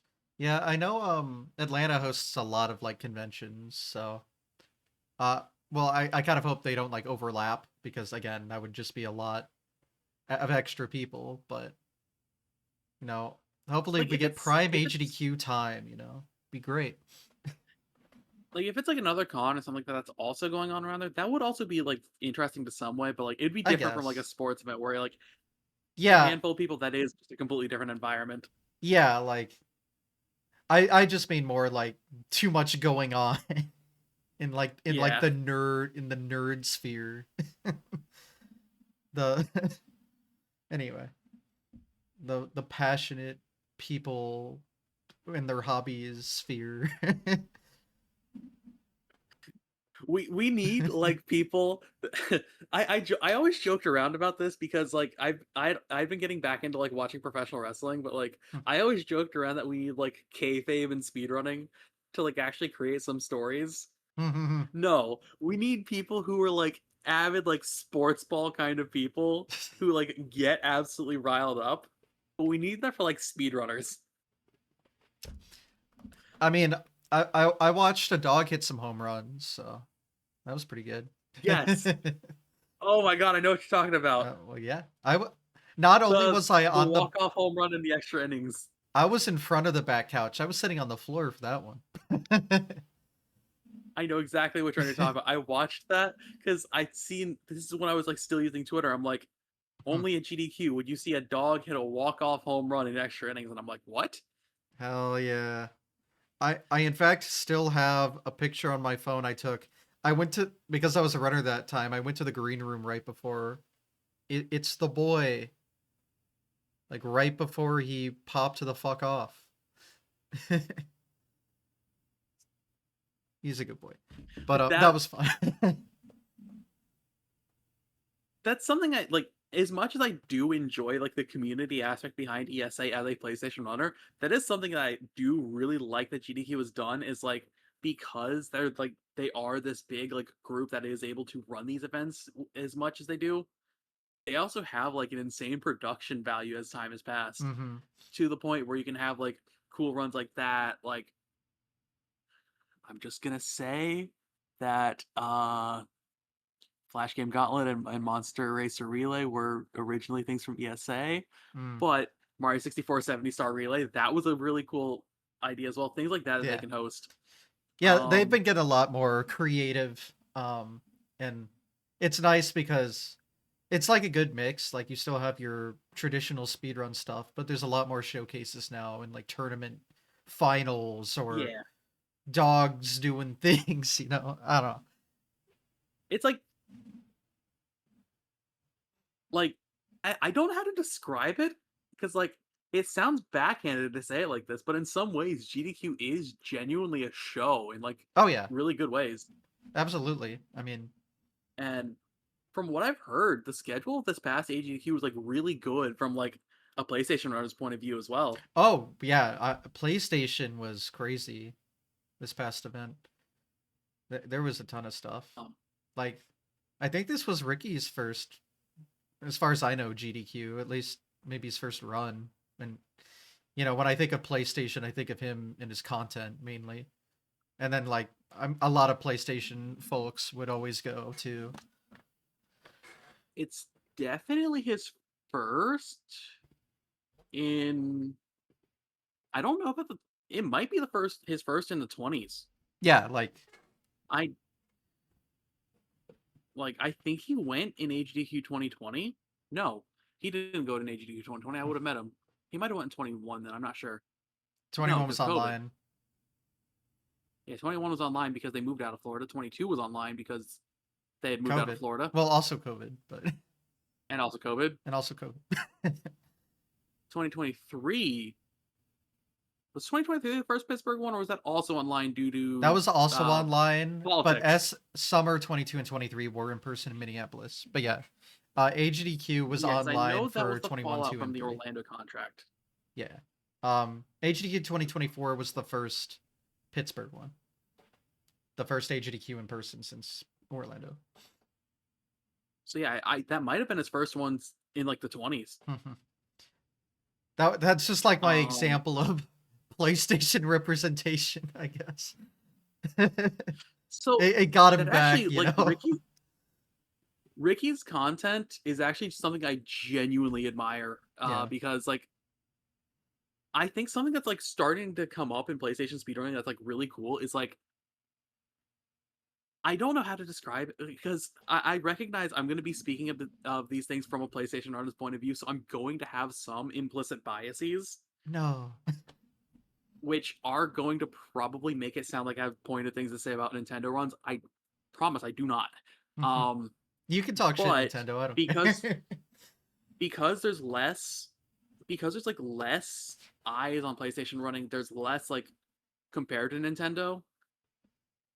I think the collective thing about like PlayStation runners right now, like I'm not gonna speak for the collective, but I'm like because I'm someone that's actually wanting to get into doing PlayStation like speedrun content. Hmm. And the way that I'm kind of looking at it as is there's a real chance in any Nintendo space that someone could come along and do something on your game. Like let's just face it, like a summoning salt video is more likely to come from like a Nintendo game than it Yeah. is like any other platform. So But like to for be fair, example, a Summoning Salt Mario video is the reason I'm here talking to you today. So, I mean, it's done yeah, good. like PlayStation speedrunning being like smaller and like kind of tighter knit as a whole because at least like from the US side of things like from the US side of things PlayStation's definitely a little bit less represented and I would say the US is probably where the most eyes for speedrunning is on. Yeah. It led for PlayStation a long time being like relatively underground unless it was Spyro or Crash. Yeah. Um but I would say now in like I think Ricky was like the one that like kind of really started to like show like, hey, yeah, these are like their own interesting stories. In my honest opinion, sometimes more compelling stories. Like Ricky's entire series, like breaking down Jack 3, What, like that genuinely, 6.5 hour documentary? yes, genuinely, one of my single favorite just pieces of work I've ever watched. Yeah. Like, and I think it really led itself to something really cool among like the PlayStation community. I'm not gonna say Ricky because there's also Humbledon. There's a couple others, but like Mhm. Ricky's the one that definitely got the most traction. But I think something that's kind of came up in like the PlayStation spaces is the best people to tell the stories of the runs in the PlayStation community are the runners themselves. Mm. Like, it's a perspective that I think, like, I haven't seen it as much in Nintendo content, but I think it's just because there's a lot more eyes on it. So you have a lot more people that can just kind of come in, learn the stuff, and try to communicate it like that. Mm. PlayStation doesn't have that as much, so it is on the runners more to do that. Like as bad as that sounds, no one's going to come do a game on your a video on your game as much. So why not be the one to do it? Obviously, the ones that can tell the story the best are going to be the people who were there through that. Mm. Um, so case in point, like Ricky's series breaking down a lot of the PlayStation runs. Again, I point to his Jack 3 series being like a single best project I've ever watched. Um, and you have a bunch of runners that like kind of have like sat down, made their own videos, kind of like highlighting these things just from their eyes as a runner. Um, a great example I can point of for like really cool content from someone that you might not associate with like actually making videos is there's a video by Chili PG, which is how the snowman saved Ratchet and Clank 3 speedruns. Mm. And it's literally like most of like the realm of like PlayStation content in terms of like those like edited videos is like passion projects in the sense that like it's just someone documenting the history of their game or like breaking down something from that. And I think that part is like still really cool about PlayStation speedrunning. Mm. Yeah, like And I've personally never been like too interested or focused on the PlayStation side of things. You know, obviously when you join speedrunning, you're gonna go with games you're familiar with off the bat, and that's always been like oh yeah, Mario and stuff for me. But I mean, if you take a look at like my past episodes of this show over the past like few months, you'll notice I've been hitting a lot more PlayStation Nation. Like I'm trying, because I have learned over the years that like there is a community here with that, and their stories are pretty interesting. I'm tapping the market. yeah. I've seen Marathon Man, I've seen Geek, I've seen Laura, I've seen a few people in there. I Yeah. think have you had Duolingo on yet? Yep. Yes, I have. Okay. Um,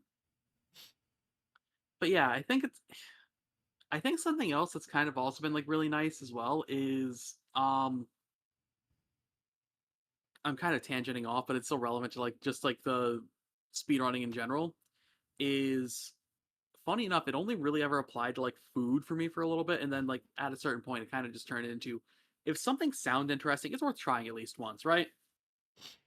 Um, so as someone who is not exactly the most well versed on like PlayStation as a whole, um, it's crazy how Kingdom Hearts ended up being one of my most watched games in terms of like watching speedruns and stuff for it, Mm.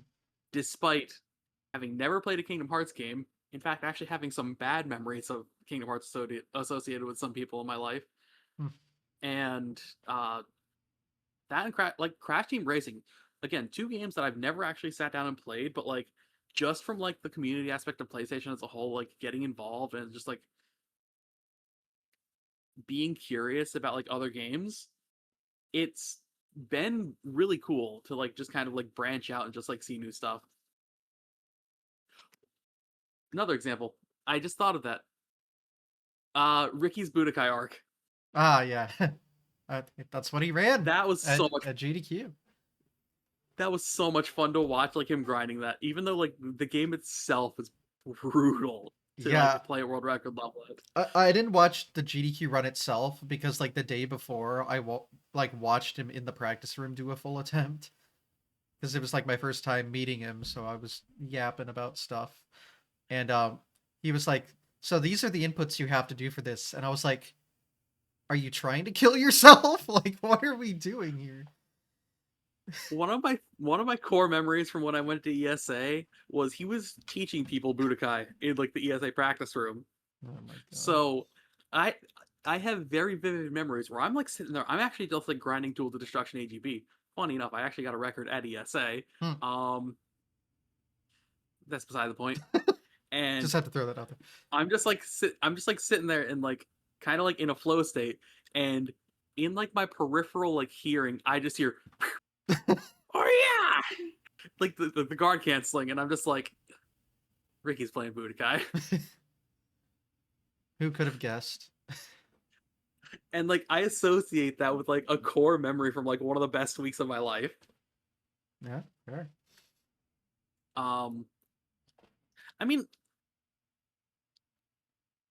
that's quite literally. Now that I'm sitting here thinking about it, like the run shit arc that I mentioned back at like earlier in the episode was like, it's literally born from just like, okay, Ricky's finished with this game for the day. What's he playing now? Or Hypnoshark's done with CTR. What's he playing now?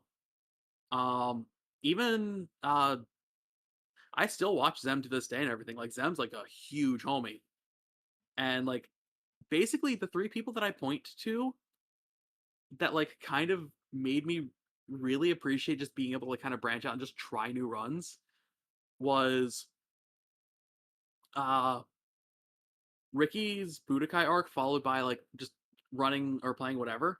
Funny enough, it was Ridge Racer Type 4 that kind of like really planted the Ridge Racer seed for me. Um Hypnoshark's Subspace Emissary run that he did after a session of Crash Team Racing. Oh, Smash And then Brawl? Zem's whole run and run arc. Yes. Hell yeah. Oh man. It's fun. Um in that sense, it's also led to me having like a whole lot of fun with like streaming and speedrunning again, even though I again don't have as much spare time as I would like because Hmm. fast food drains you. Yes. Again, I'm sorry. I I've been there. I'm hanging in there. But so um was what they were doing like they had like a main speed run grind and then would just do some dumb shit afterwards for a little bit? Yeah. Okay.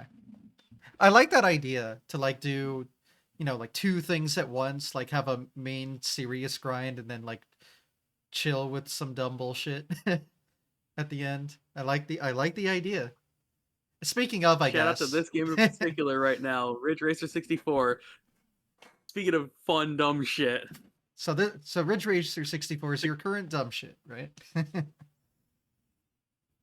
it's genuinely got some like really cool tech that like uh you can basically use the drift mechanic in that game to get more speed than you typically can or than you typically have. And you can do it on almost any turn. But the the reason why I say it's fun dumb shit is the carry that you do for ideally you can play it the whole run, but it's like insanely skill intensive. It's a joke car that is basically a souped up golf cart Hmm. that has max speed and the worst acceleration in the game. Sounds like a recipe for fun. That's the word.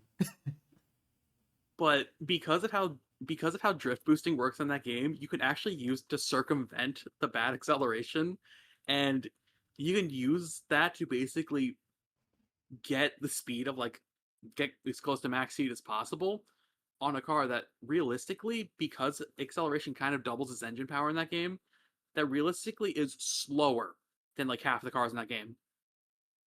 Hmm. And it's really funny because it's just like you're seeing like this golf cart doing like completely bullshit cartoonish turns and then slingshotting out of them. Beautiful. And then it's a racing game because then it also has banger music too. A Ridge Racer classic, obviously. So, Um, so like other games that I've actually like genuinely been considering picking up, it's like pretty much. No, I don't know if you can see it behind me, but like this shelf back here just has a whole bunch of games that like it's also kind of helping me kind of just go through them and just be like, what do I want to play? Let's learn this. Um, so on the table right now, for example, is like there's like two other Ratchet games I want to learn and just kind of like do runs of. I'm learning Banjo Kazooie 100%. Um, I might honestly rip out a 16 star run at some point just because like rite of I know I'm passage. like a noted like I'm like a noted naysayer of Mario 64. I grew up on the DS version. I actually vastly prefer that. That's crazy. I Um, grew up with the DS version. I do not prefer that. I do see the merits of playing on N64. I still don't like how it controls. Um, I love the movement in Mario 64. That's like my like, oh, it's great. but like that's just a couple things that are like that just kind of like come to mind. Like I'm glad that I'm getting to a point now where I just really have few scruples of just like I want to play this. Let's play this. Hmm. Which like I think because I finally am at a point now in like my main grind where like I've hit my main goals that I wanted to in the game that I spent 5 years running, Hmm. that I'm like I feel like I can finally like take time away from it without like, oh, what's gonna happen while I'm gone? Like it's what I said like almost an hour ago now Hmm. of speedrunning as a whole for me has like led to me like having like a really healthy mindset to where I don't really have as much of that sense of imposter syndrome as I used to where like I feel like it's led to me having like a brand new sense of fulfillment and like honestly gratitude as well from speedrunning that I don't think I would have had back in like 2019, 2020. Yeah. And I think as a whole it's made me fall in love with the hobby all over again 12 years later. Hmm. I'm still trying to reach that arc because I've had a pretty bad hiatus the past like couple years of not streaming nearly anywhere near as much as I used to, like pre-COVID and into COVID era. Um, but I'm I'm definitely not at the point of activity that I was pre-COVID, but like I think now I'm kind of fine with that because I'm working back to a point that I feel comfortable with. yeah, I'm Um, not okay with that because I've been doing jack shit.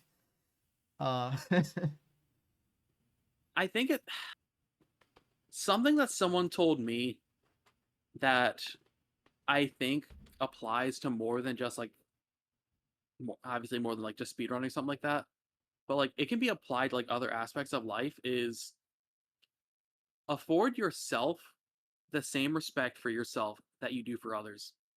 mhm, Like you don't exactly realize just like how much you hold yourself not necessarily to like a higher or lower standard, but to like unrealistic standards and expectations that if it were anyone else, you would have all the time in the world to be patient for.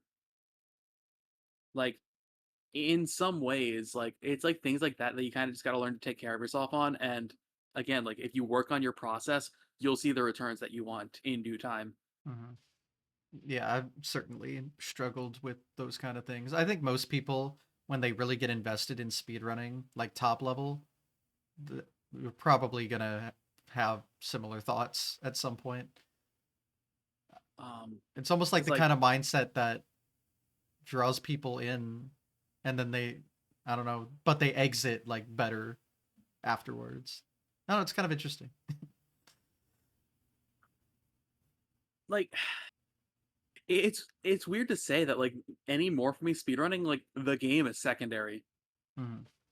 Like I'm still just thankful for like what I've been able to learn, like how it's helped me grow. Like I would never have expected the amount of fulfillment, the amount of like uh obviously friends that I've met, like the amount of like genuine life skills that I've learned.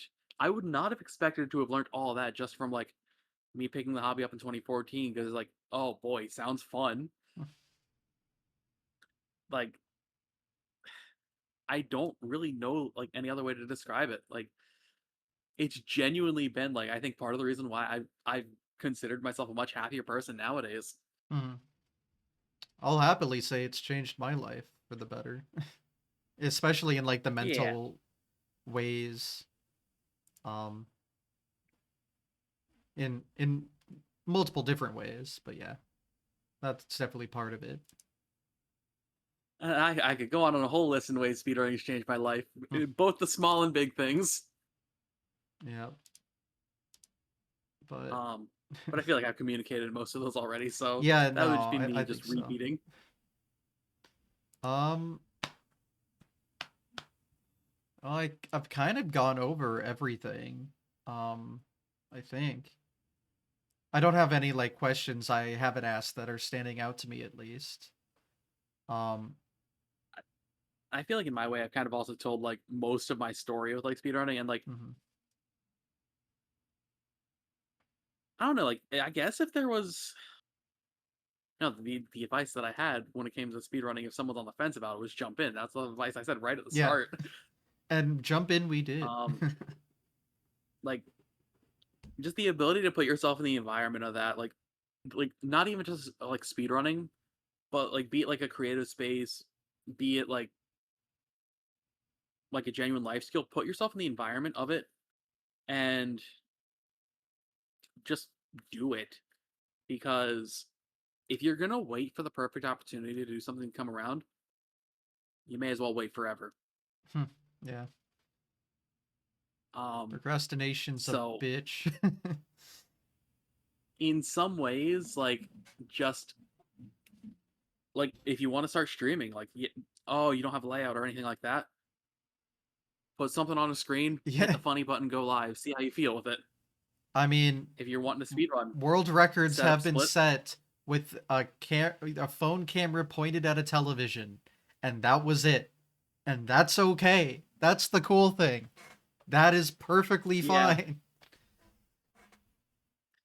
like I'm not necessarily like obviously just do it is like what like it's kind of boiling down to, but like I don't think it necessarily communicates the whole thing of just like with anything if you put yourself in the process of it or in the environment of it and just kind of just start with like the process of something, then the rest of it kind of comes naturally. Mhm. And again, if you try like a speedrun or something like that, you don't like it, you could sit down and think of it as do you like did you like the game that you were running? Or did you just not find that sort of format of like playing a game like that fun? And what the worst that happens is that you have an honest conversation with yourself and you learn something new about yourself. Oh no. The horror. Um I'm realizing I always got told that like my mentality was always my biggest strength as a runner. And like I'm kind of realizing now that like the way that I've kind of like come to approach speedrunning now is like, yeah, I think it goes back to what I said. It's what helped me fall in love with the hobby all over again 12 years later. Mhm. Well, uh, I've said everything I wanted to now. I think at this point I'm just repeating. hey, I mean, I always make sure like you definitely everything you care to be on the show and yap about has been yapped. That was a sentence of all time, but you know what I mean. Yeah. I Well, guess before I go then, there's really a couple people that I probably should bring special mention to. Um if I were to mention everybody, I think we'd be here another 2 hours, and I have to go into work at 6 and it's currently 4. Um yeah. so for people that have been like parts of my speedrunning journey that I've like learned from, obviously stuff I've learned from Ricky and Zem in terms of like the actual discipline side of a runner. Those are things that I needed at the time. Um, during my earlier days as a runner, I would say up until like 2022, fear genuinely was like, fear genuinely was somebody that always believed in me even when I didn't believe in myself.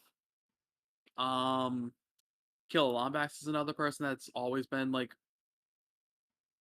has basically realized the ability that I had as a runner in Tools of Destruction before I even realized it. Um, Robo is like the modern strat architect for Ratchet and Clank. She has found skips that in like 3 different games at least that have kind of broke the run wide open. Um, one of them being the thing that actually made Tools of Destruction go from a terrible speed run to genuinely insanely good. That's a whole nother thing I didn't even break down. That's Yeah. something actually I want to make a video on is the Oh. trick that killed then save the Tools of Destruction. Well, we could Um, talk about it that's here, or this is just a shout out to potential future future episode. content. Hey. um, I would say also the one that I would probably do want to give a shout out to the most is 24/7 Yu-Gi-Oh. The PS3 Ratchet Goat. Um, Pretty much any of the future era games he has a world record in, besides Tools of Destruction. Um, but guess who had to wrestle that from him? Um, Whenever I first came back to Tools of Destruction after like a year and a half hiatus in 2024, like right at the end, it was that bit of competition where him and I were trading records in NG Plus that kind of lit the fire back under me and made me kind of just like realize how much I enjoyed just the process of speedrunning. That was kind of like the thing, like that competition with Yugi was the thing that kind of put me in that environment that I think led me to where I am now. And he he gave me my flowers whenever he did his full series 100% run, and I wanted to use this as a chance to give him his flowers. That really everybody, but Yuki in particular, that grind I think has led to me having the most growth as a runner that I've ever had. But yeah, speedrunning is never a solo effort. Oh no. There are Um, way too many people. This show could go on forever. You know? yeah, I was I was gonna say like you've definitely had no shortage of people. The fact that you kept this weekly for 4 years. And I don't think I've hit half the people I'd like be interested in. I mean, far more than that, honestly. There are honestly thousands of notable runners, and that's still like an opinion. You could argue there's like tens of thousands of notable runners. I don't know. Yeah, Go on forever. Um, but I'll die one day, and then the show will stop, I guess. someone else carries on the show. Oh, hey, there's an idea. All right. Well, I think that's everything. All right. Thank you for having me. Of course, no problem at all. But yeah, I know you talked about future games on the table a little bit, kind of future plans. Um, but where am I going with this? Just self promote yourself however you want. How about that? And I'll do this. So I guess yeah. I didn't even think about plugging. Plug away. So pretty much like yeah. You already just shouted out my Twitch channel. I am mostly active on Twitch. I want to be more active on YouTube, and I need to take my own advice when I say put myself in the environment of like doing these things. There is a video of auto scroller skip that I had most of the draft of before new discoveries actually rendered it obsolete. Um, I need to get back into the environment of like working on something like that, producing it again, because again, yeah, it's that thing with speedrunning. The best people to tell the stories are going to be the runners themselves. And yeah, like I guess like yeah, pretty much any of the links that you see here, yeah, that's like about the best way to get a hold of me. Maybe not Twitter though. I barely use Yeah. that if at all anymore. But It's just kind of a I default do have an account there that option I've exists. kept throughout the show. But yeah, I mean, it's just there because it exists. I mean, obviously, I'm a Yeah, blue skyer now myself, so same. it's usually how I get and receive information from the speedrun community now in terms of social media. So that's my recommendation But anyway. yeah, in that sense, I would. I know. I just that's something that didn't even just occur to me. It was just shameless plug. I was like sitting here just yapping.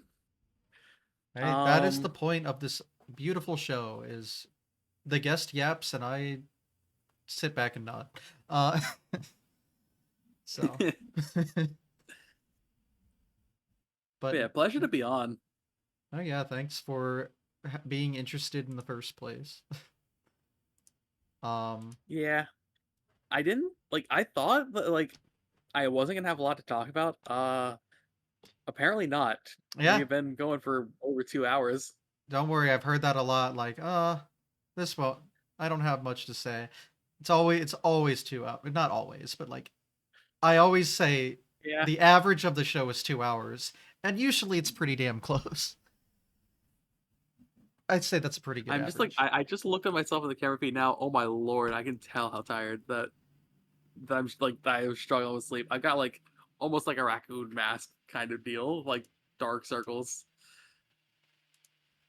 Sly I'll be Cooper fine. Once I go to work, come cosplay. home, go to No. sleep, we'll be good. Yeah, don't worry. I am one who sleeps poorly almost every night. So that's fun. And then my when I work, which I do work on Sundays, I work at 7:30 a.m. So Ooh, yippee! So usually I'm pretty all sleep right. deprived when I do these now, but I find a way. My brain somehow kind of makes it work. I do have the easier job, I guess, where I mainly am Yeah, quiet. But I guess in my case, because like it kind of helps me stay alert because going back to what I was saying before, just being mentally active, mentally present, I guess that just kind of leads me to be me being alert regardless of like how much sleep I've had.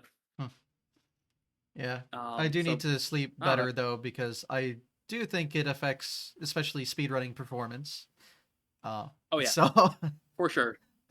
Um, Definitely being tired can definitely impact your motor skills, and hmm if your fundamentals are something that are really solid that you can just autopilot it, then it will come back to bite you, even if like if it's more mentally involved as well, hmm then you really need to be able to trust your autopilot. I'm I realizing learned that from Pokemon. my like the time frame I started like being a lot less active speedrunning was when I got this job. Hmm. Hmm. Oh, I Maybe I think should it just just comes sleep. down to like Maybe I should just sleep better. I think some of it comes down to just like figuring out the balance for yourself, which Yeah. I mean, no one can really tell you how to do that besides yourself. Yeah, that's something I've struggled with, but I've been talking more recently about changing up my schedule a little bit. And I'm going to try it out. Especially I was able to try it just one day last week. I was a little busy, but this week I'm going to try to do it a lot more and see if this time management schedule idea works better for streaming, and hopefully it would help me actually do it. That's the goal. But at least, if nothing else, I always have this consistently on Sunday. So Yeah, it's not all dead. But it's anyway, not all doom and gloom yet. it's not. We're Like, consistent at one thing, and once if I ever stop that, then I don't know what I'm doing. But let's make sure it oh doesn't come no. to that. But I think that's all the yapping I've got. So if that's all the yapping you got, we can call it there. Same. I think. Oh, I was like moving my mouse around and I almost accidentally clicked out of the call. Ah, Oops. no, you got to say goodbye first. Um, yeah. Yeah. I But don't have anything else really that like to yap about. yeah, and yeah, neither do I. So I'll just say the usual. Thanks for watching the podcast. Follow the podcast. Watch more of the podcast. Am I selling it yet? There's only like 150 something episodes available. Year four, Thank you for having baby. me as a guest on the On the podcast. podcast. Episode 1 of year 4, because I keep track of it that way. I don't. Um, Let's go. let's go. Speaking of let's go. Let's go. Bye. Bye. Goodbye. Good ending.